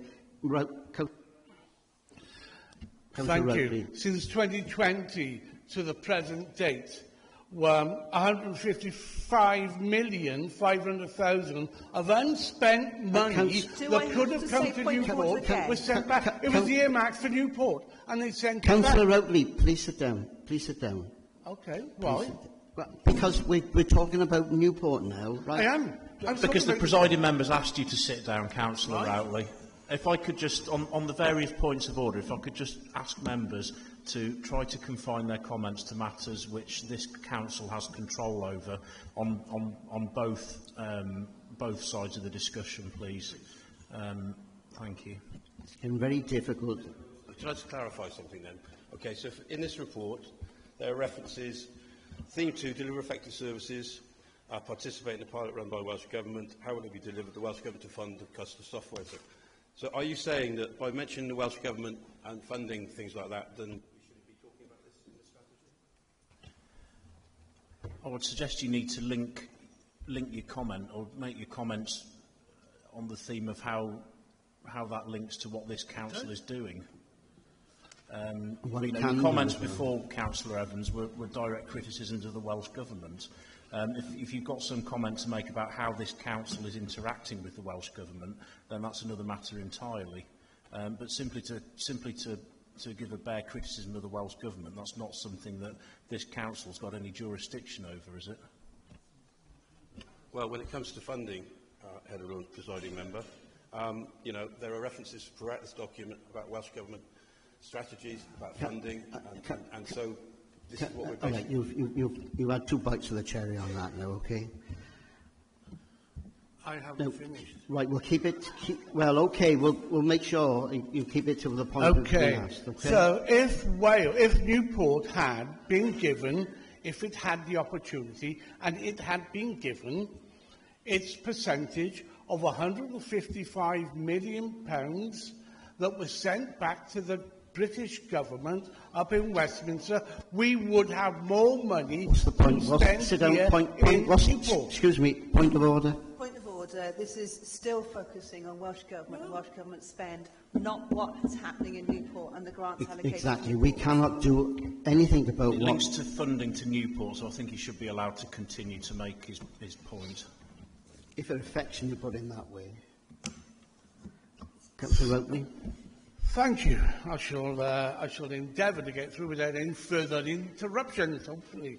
155,500,000 unspent funds that were earmarked for Newport has been sent back to central government. 337,200,000 were of business grants that were allocated during COVID, were allocated to fraudsters and actually errors. Point of order. Stop. Wait a minute. Can I have some jurisdiction on this? Because obviously we're talking about businesses having the money and things like that. It's getting really out of hand. It's a grey area, presiding member, that Councillor Rheoli'r is talking about money that he says was earmarked for Newport, so there is some linkage between that and the council. I'm watching Councillor Rheoli'r's comments closely, and if they do start to drift into matters which solely pertain to the Welsh Government, I will intervene again. He's also talking about business money rather than money for poverty, and I thought we were talking about the money going to poverty. I think Councillor Rheoli'r's fairly near the end of his 3 minutes as well, so I'm sure he'd perhaps like to wrap up. Okay, listen, you don't want to hear the facts. I guess the tip of the iceberg says the Welsh Government has failed to allocate any money to Newport. There could have been an allocation, if they had not acted in the way they have, of £370,408,871. But that's gone down the Swanee. So, there is something we can do to end poverty here in Newport. The stick-in plaster approach on an arterial bleed is not going to do any good. But I support it because we need something. There's only one way to stop the arterial hemorrhaging of funds that are not coming to Newport, and that's to vote that lot out and put in a new government, and let's hope it's a Conservative-led government.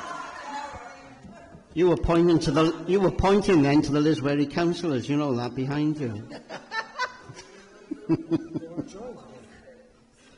Right, I lose track here now. Oh, Councillor Corton. Thank you. It's just a point of clarity, really. At the end of whatever Councillor Evans's contribution was, he pointed at us and suggested that we had promised twice that we would end poverty. He then corrected himself to say Welsh Government, and I'd just like to make sure that the minutes reflect that, because we are Welsh Government, we are the Newport Labour Group. Councillor, can you turn your mic off? It's okay, right. I got Councillor Cox.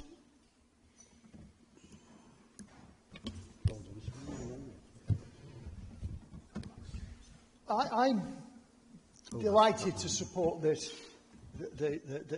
report, and I think I'm very happy to support it for two reasons. The point's been made about, well, it's not perfect. It may have areas of it which maybe aren't as strong as others, and maybe it doesn't actually have enough markers in there about where success is going to go. But it's a start, isn't it? It's a start. It's something this council is now doing. Maybe it hasn't done this kind of work before, but it's recognised the need, and I think that the leader and the cabinet deserve to be acknowledged for the fact that they've actually grasped this nettle. Whether it's the perfect solution or not, well, we'll soon find out, won't we? But I'm happy to support it for probably two main reasons. One is I'm happy to support this because it's reminding us all that these people are there, that poor people are there. It's not their fault they're there. That basically, why a very, very large proportion of them are there is because they were asked to bear the burden of austerity for 14 years. Now, I'm not, whether that is in reports. Point of order, Mr. Can I raise a point of order? He mentions austerity and 14 years. What has that got to do with this council? Can I just finish, please, sir? Well, you in things about Welsh Government and all that, so no, but let's keep it just be careful, the point I'm trying to make is we've all lived through austerity. Whether you agree with it or you don't agree with it, I'm not even getting into that an issue. But we all lived through austerity, and without the fact, if you read the Institute of Financial Studies, the Roundtree Foundation, Oxfam, how many reports you choose to read, it's absolutely clear that the burden of austerity was borne by poor people, that it increased massively amongst children and amongst particular groups during the period of austerity. And I think we need to remember that. We owe these people something, that they've suffered they've suffered as a consequence of what's gone on in this country for the last 14 years. And so I think we owe it to actually focus on their needs. And so that's the first thing. It's a reminder to us all, reminder to people in Newport that we have this group here and that they should be our priority. And secondly, obviously, I won't labour the point, it's been made already. What it will do is it will hopefully focus this council in whatever department we're talking about on how they can contribute to easing the burden of poverty in this country, in this city. It's not going to solve the problem. We haven't got the resources, or we don't run many of the services that are needed to resolve the problem. But we run many of them, and I welcome it for that reason. And can I just finally conclude by saying, I sat here at the beginning of this debate and really was heartened by the fact that we were having a debate that was focusing on the issue, that was actually trying to bring the members of this council together to address this issue, and I am very, very sorry it's been taken off as in some sort of political puppet show, actually, by the opposition. I'm very sad by that. Thank you, Councillor Cox. Councillor Lauren James. Thank you, Presiding Member. This has been possibly the most emotional full council I've sat through outside of budget season, and I'm trying my best to give other members in the room grace for that they may be feeling emotional. You know, the neurodiverse motion, poverty itself is a really emotive issue. I think most of us in this room have either direct experience of it or know or care about people who are experiencing poverty. Having said that, I have to echo Councillor Cox's disappointment at the conduct of the room and sort of the direction it's gone. You know, people who are in our wards, our constituents experiencing poverty right now, you know, their lives aren't improved by us trading insults and barbs in this chamber. They're improved by action, and this motion doesn't. This motion doesn't go all of the way to achieving what we'll need to achieve, but it's a start. So can we please just get on with it, pass it, and then it's down to us as the representatives in the chamber to scrutinise it and to keep ourselves and officers to account. Can we just get on with it, basically, please? Thank you. Okay, thank you, Councillor James. I got Councillor James Peterson. Thank you, Presiding Member. I welcome this strategy, and I think this is like showing the cross-party working between the leading group and Lisbury Independents to bring this forward.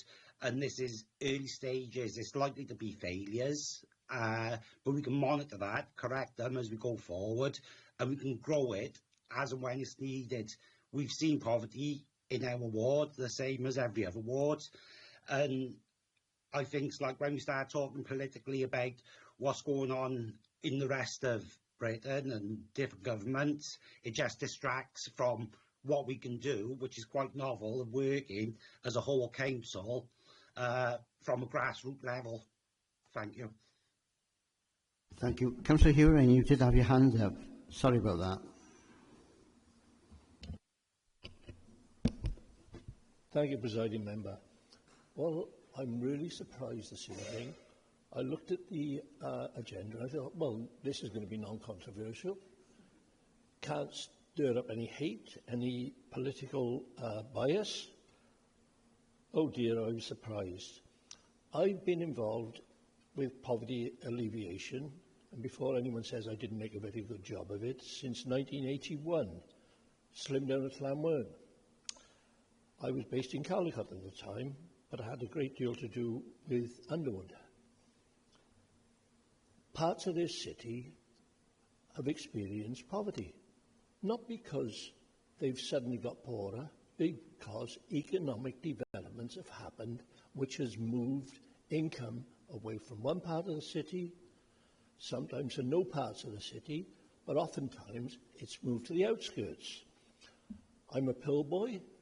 Most politicians in Newport will claim it one way or t'other, but I used to live where the mosque is, down in Pill. Pill was a thriving community. The economics moved away from Pill. The docks didn't apply the number of people they do now.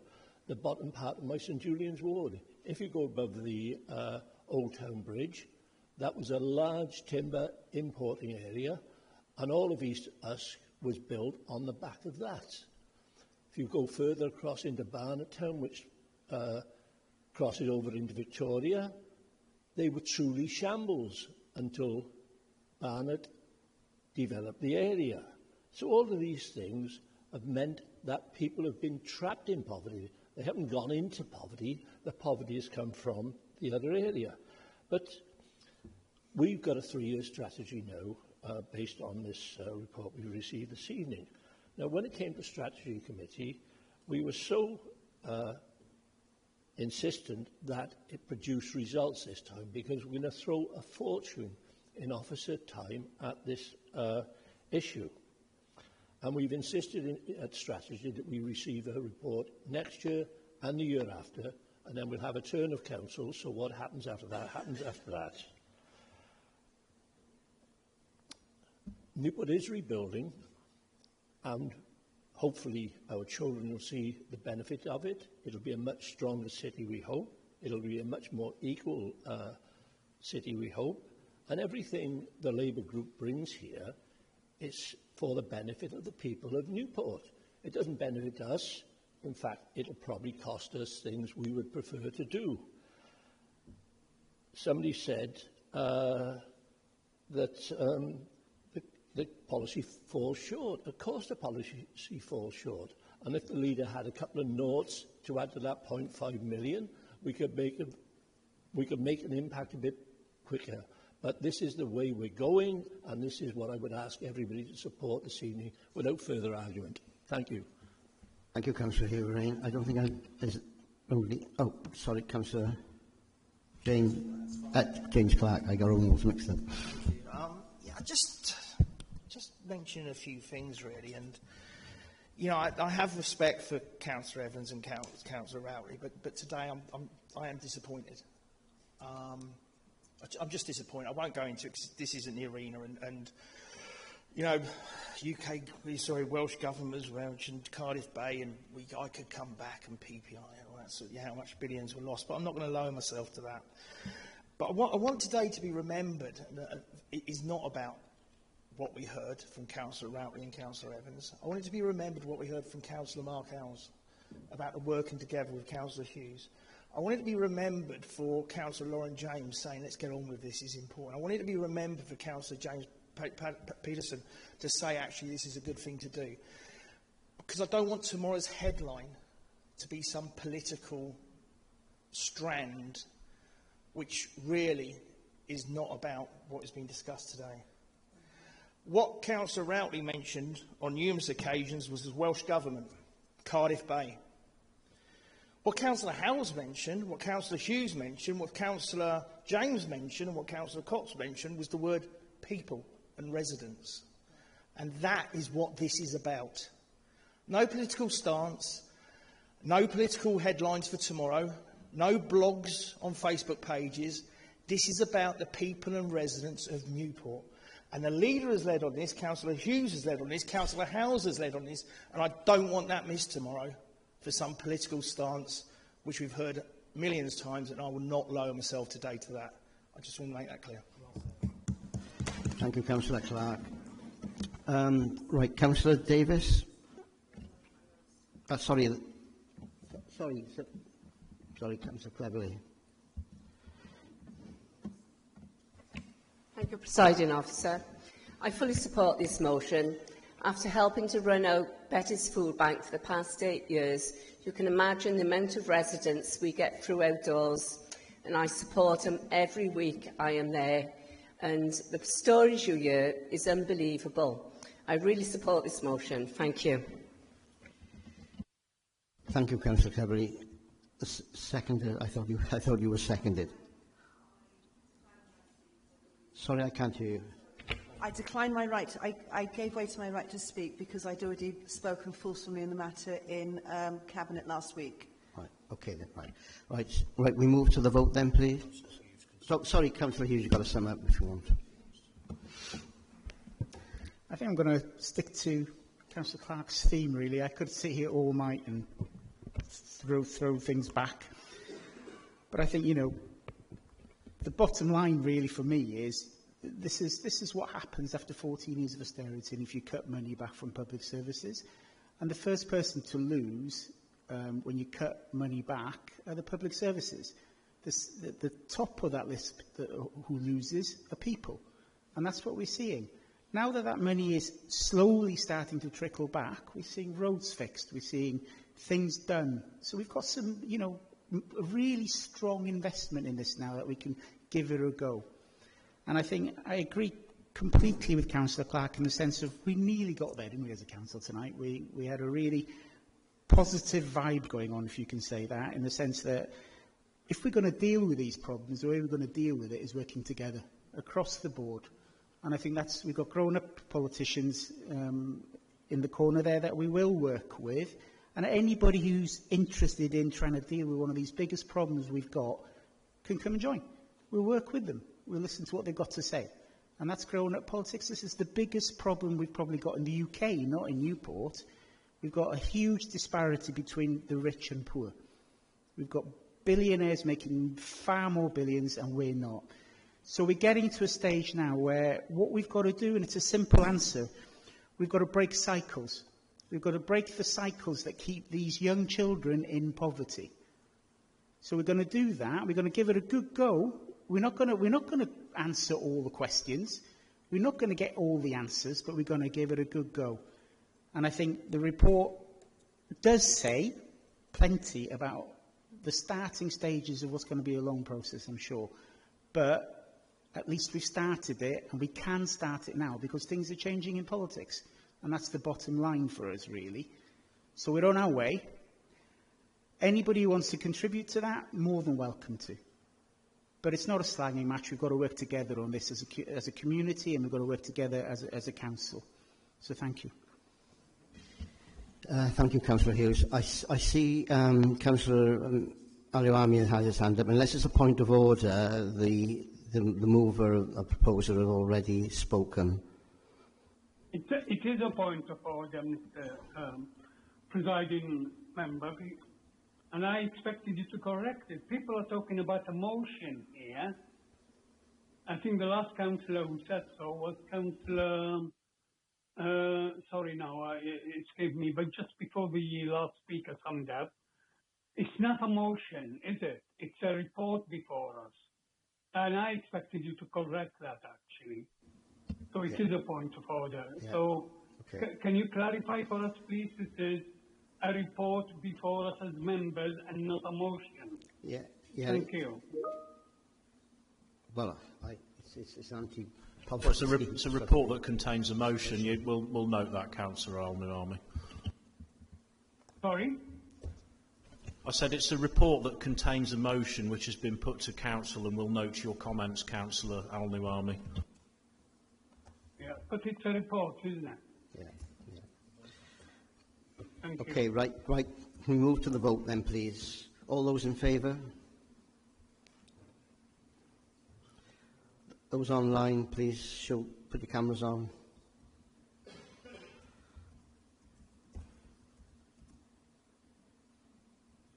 Right, I think that's carried. Unanimous.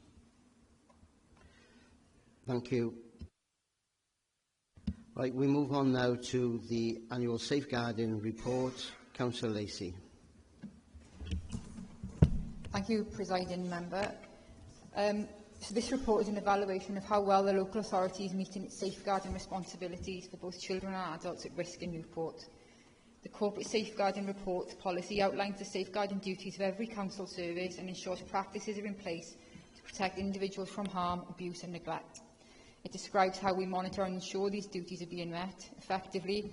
The report also highlights upcoming developments, particularly around improving performance measures and enhancing data collection to support benchmarking and continuous improvement. The purpose of the Safeguarding Annual Report is to provide evidence that Newport takes its collective safeguarding responsibility seriously and that we are transparent and clear about the areas of strength and about areas where we can improve. The report provides this update and outlines future developments in this area too. We therefore seek Council approval for the report. The report provides a comprehensive overview of Newport City Council's corporate safeguarding measures for the year 24-25. The report also gives assurances to the public, councillors, employees, volunteers and people carrying out work on behalf of the Council that there are sound arrangements in place to safeguard children and adults at risk in Newport. The report covers training data, safeguarding development, referral data and professional concerns, as well as future developments and improvements in the governance in the last year. I'd like to thank members actually on this report that if you read the report on 2.4, last year our training level was at 50.98% and it's been improved this year to up to 86.27. So I'd like to thank all members that attended that training, and I'll be chasing the 7 that haven't for the next report. But I just ask if Council can adopt this report, please. I'm seconding, do you want to speak? I hold my right to speak. Yeah. Right. Anybody else want to speak on this report? No. Leader? Do you want to speak? There's no one else who wants to speak. No. Okay, right. We move to the vote then. All those in favour? Cameras on, online, please.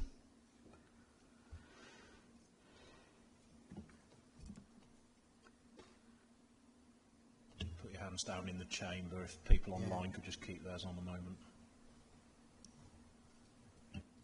Yeah, that's carried. Okay, thank you very much.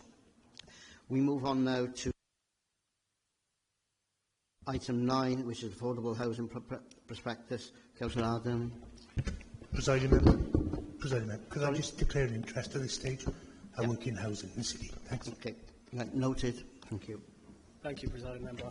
The housing prospectus sets out the local authorities. Sorry, I must declare an interest while I'm on the board of the Monmouthshire Housing Association. Okay. Noted. The housing prospectus sets out the local authority's strategic priorities for delivering new grant-funded affordable housing. It will be used to ensure that new developments that benefit from grant funding meet housing need. The prospectus is evidence-based, drawing a wide range of data to understand need and shape strategic priorities. It demonstrates how schemes will be prioritised for grant funding opportunities and provides information on monitoring and governance processes.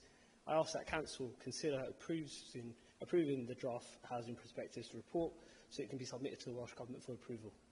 Thank you. Councillor Clark, you second? Second, yes, please. Do you want to speak on it now or later? I'll hold back. That's okay. Sorry? I'll wait. Reserve your right. Reserve my rights. Thank you for the word. Anyone else wants to speak on this item? No? Right. Do you still want to speak? No. All right. Okay. Right. We move to the vote then, please. All those in favour, please show. Those online, please switch your cameras on.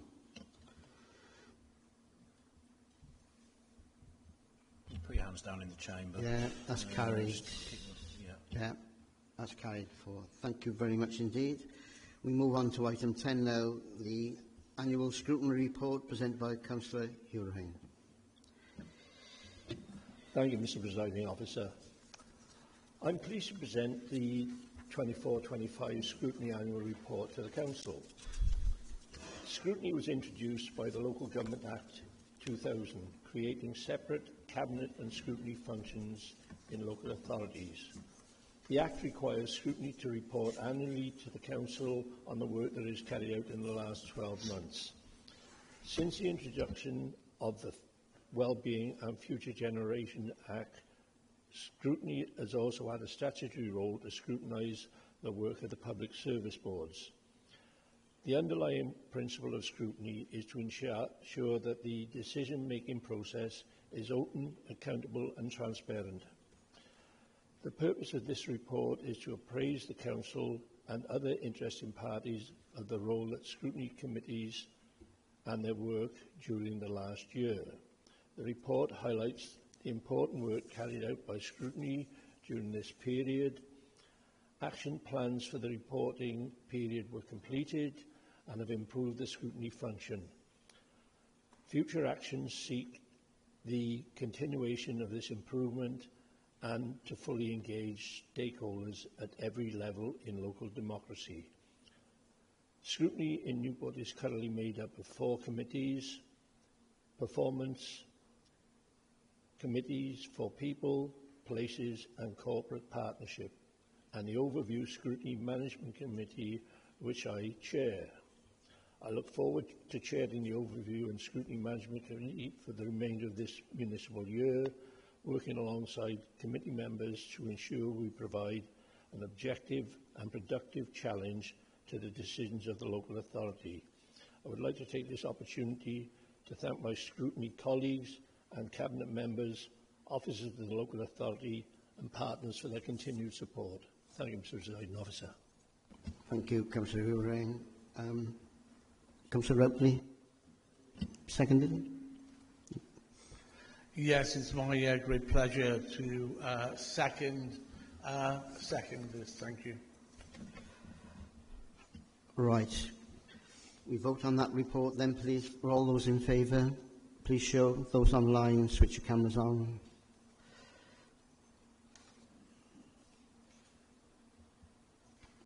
Those in the chamber can put their hands down now so we can just count those online. That's carried. Yeah, that's carried. Thank you very much indeed. We move on to item 11 now, which is the council leaders' questions. Councillor, do you want to make a statement first? Thank you, Presiding Member. Yes, just to update the Council, if they're not watching the riveting Cabinet sessions that have taken place over the last 3 or 4 months, just to update the Council on what investments the Cabinet have made during that time, because I'm conscious we haven't met for a while. I was really pleased at the last Cabinet that we announced £250,000 of road safety initiative work.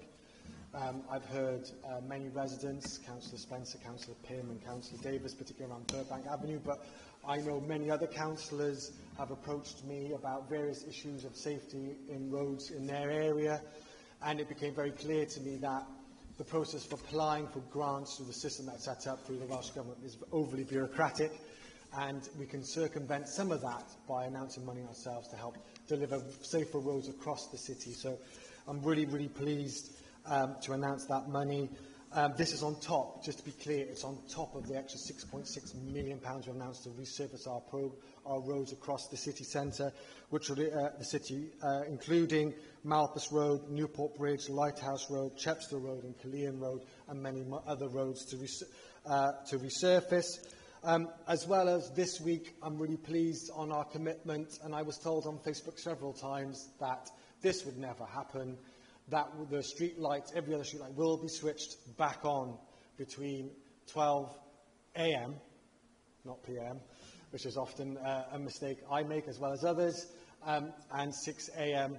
They will be switched back on starting from this week onwards. It will start from the south of the city all the way up to the north. There was a promise made, a promise kept by this group. I'm really, really pleased about our recycling figures. We are over 71%, and I'm reliably told that's the highest recycling rate of any city in the United Kingdom, which is something to be proud of, and something our residents should be proud of, because it's them who ultimately recycle and make the effort to recycle. So thank you to the residents for that great statistic. And I know I've seen some of the faces already look at me. Yeah, fly tipping.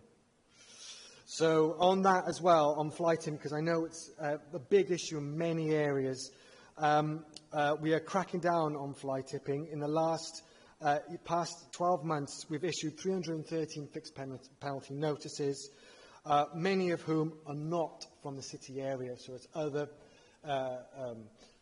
nefarious people, shall I put it that way, who come and dump waste in this lovely city of ours. We're also going to be lobbying Welsh Government for a change of the law, because I understand it, and Councillor Howells, the letter is going to correct me if I get this wrong. If you photo or video someone throwing rubbish out of their car, if you were doing so in England, getting their licence plate is enough to get, I can see you nodding, so good, to action that as them fly tipping. In Wales, that is not the case. That is not, you can't do that. So we're going to issue, hopefully maybe I can get a cross-party consensus of the leaders to sign that with me, to change that law, because we want to enact people who just throw rubbish out the car. We've all seen it, and so let's all work together on tackling that. There's been a reduction of 10% on the number of fly tipping incidents over the last 12 months as well. We want more. I know we want more. There's lots we can see across our city, and we need to do more, particularly in, say, in the Pill area. And I get those emails too, and we want to tackle that. I also want to talk about the placemaking plan, another cross-party consensus that we passed at the Cabinet. Again, working together to deliver for this city and regenerate the city. And a lot of the ideas came from residents, driven by residents, 60 ideas, I think it was. And we are enacting many of those initiatives. Homeless figures, amazing effort down in the housing team. We're doing a tremendous job facing down homelessness. Temporary number of families with children in temporary accommodation, we have halved and fallen dramatically on that register, which we all know, back to our poverty point, is we want to do more in that space. We've done a great job, and thank you to Councillor Adan for his great efforts in that. I'm also on rough sleeping. At last count, again, Councillor Adan corrected me, 92% down in the past 12 months. It fluctuates from day to day because people suddenly present themselves. But the last spot check we looked at, that's something to be celebrated, but not to take for granted. And we don't take that for granted, as it's an ever-moving picture. We talked about the poverty strategy. Let's not reopen that. There's a new sports strategy, a new pitch strategy, a new tree strategy. Yes, there's a tree strategy, everyone. We take our trees and our natural environment very seriously across this city. We also really proudly got a gold award for the status around the from the Ministry of Defence around employer recognition scheme, employing members of our armed forces and veterans, which I know we will all wholeheartedly support across this chamber. Many great things, but I also want to add, we've also invested £500,000 into our economic regeneration team, because I know it's a passion for all of us, and many on social media around our city centre, and we need to up our skills in-house about being able to deliver the plan that we need to enhance our city, and particularly the city centre. And we've invested £500,000 to bring the in-skills we need. And that's something we should all be proud of, and I hope cross-party support for that as well. Thank you, Presiding Member. Thank you, Leader. We'll move on now to questions to the Leader, and the first one is from Councillor Evans. Thank you, Presiding Member. Over many years, this Council has invested heavily into the University of Wales Newport and then the University of South Wales after it merged with the University of Glamorgan in 2013. Promises were made that there would not be any campus closures, which were then broken. In 2010-11, Newport had over 10,000 students. Unfortunately, we are unable to get an accurate figure of today's number, but they have been cut by at least 75%. A recent LinkedIn post by Professor Dylan Jones Evans OBE claimed that when the Killeen campus was sold for £6.2 million, there was an initial promise that all of this would be spent in the city, which clearly hasn't happened. We don't appear to have any University of South Wales students living in the city, with a few from Bristol apparently living in the student accommodation.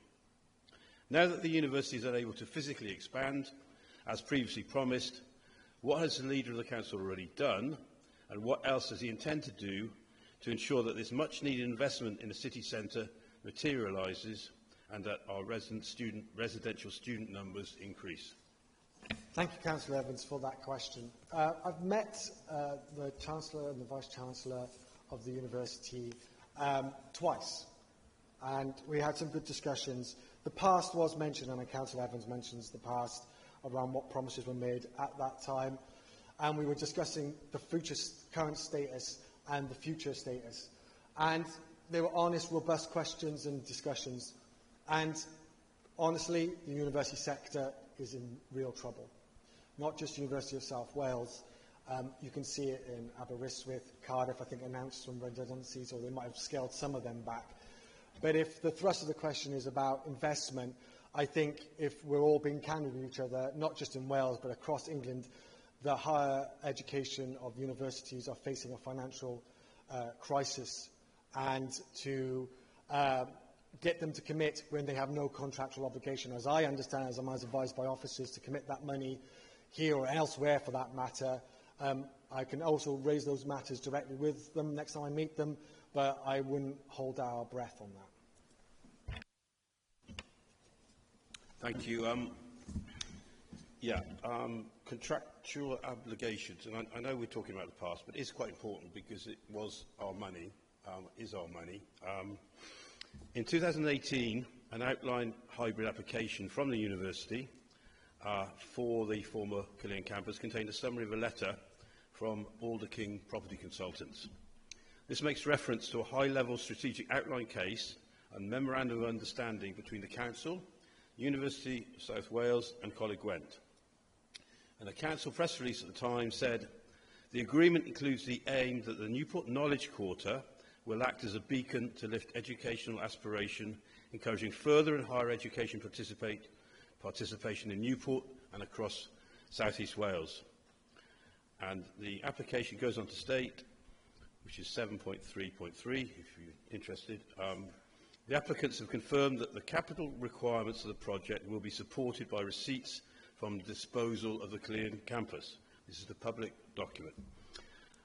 So it would appear that the university intended to reinvest proceeds into the Newport Knowledge Quarter, so yet again we appear to have lost out.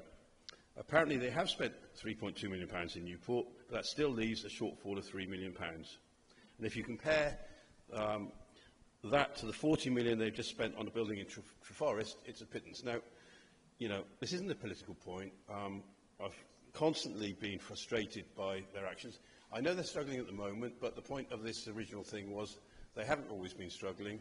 They promised us money, and I appreciate you were the leader of the council before, but I do think it's important that this money is, we try and get some of this money back, or at least buildings here. Why are they going to build buildings out of Newport? So, do you agree with me? I always want investment in the city, and the Knowledge Quarter will be a beacon for this city. And I visited the campus, and there are definitely students there, I saw them. But they have invested in there. They've invested in a new hydro research and innovation centre, which is basically scenario playing with real live data, which lots of public services, for example, use to train their people in crisis situations. That's state of the art. They have a cyber centre there, which has won 4 national awards for cyber excellence, beating all the Russell Group universities. It's based down in the Newport City area.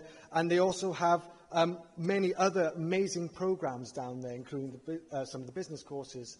I always want more. I always ask them for more. And, you know, if I can get more there, I will. I always lobby hard. But I also have to be reflective. I think you mentioned 2018.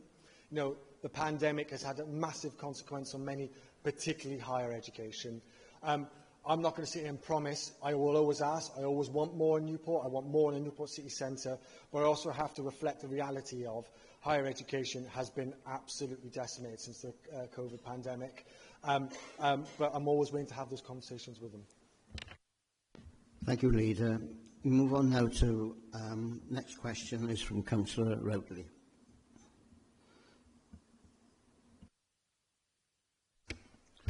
Thank you, Presiding Member. When will the College Gwent Specific City Centre building project start? And do they owe us any money? Hopefully very soon, and no.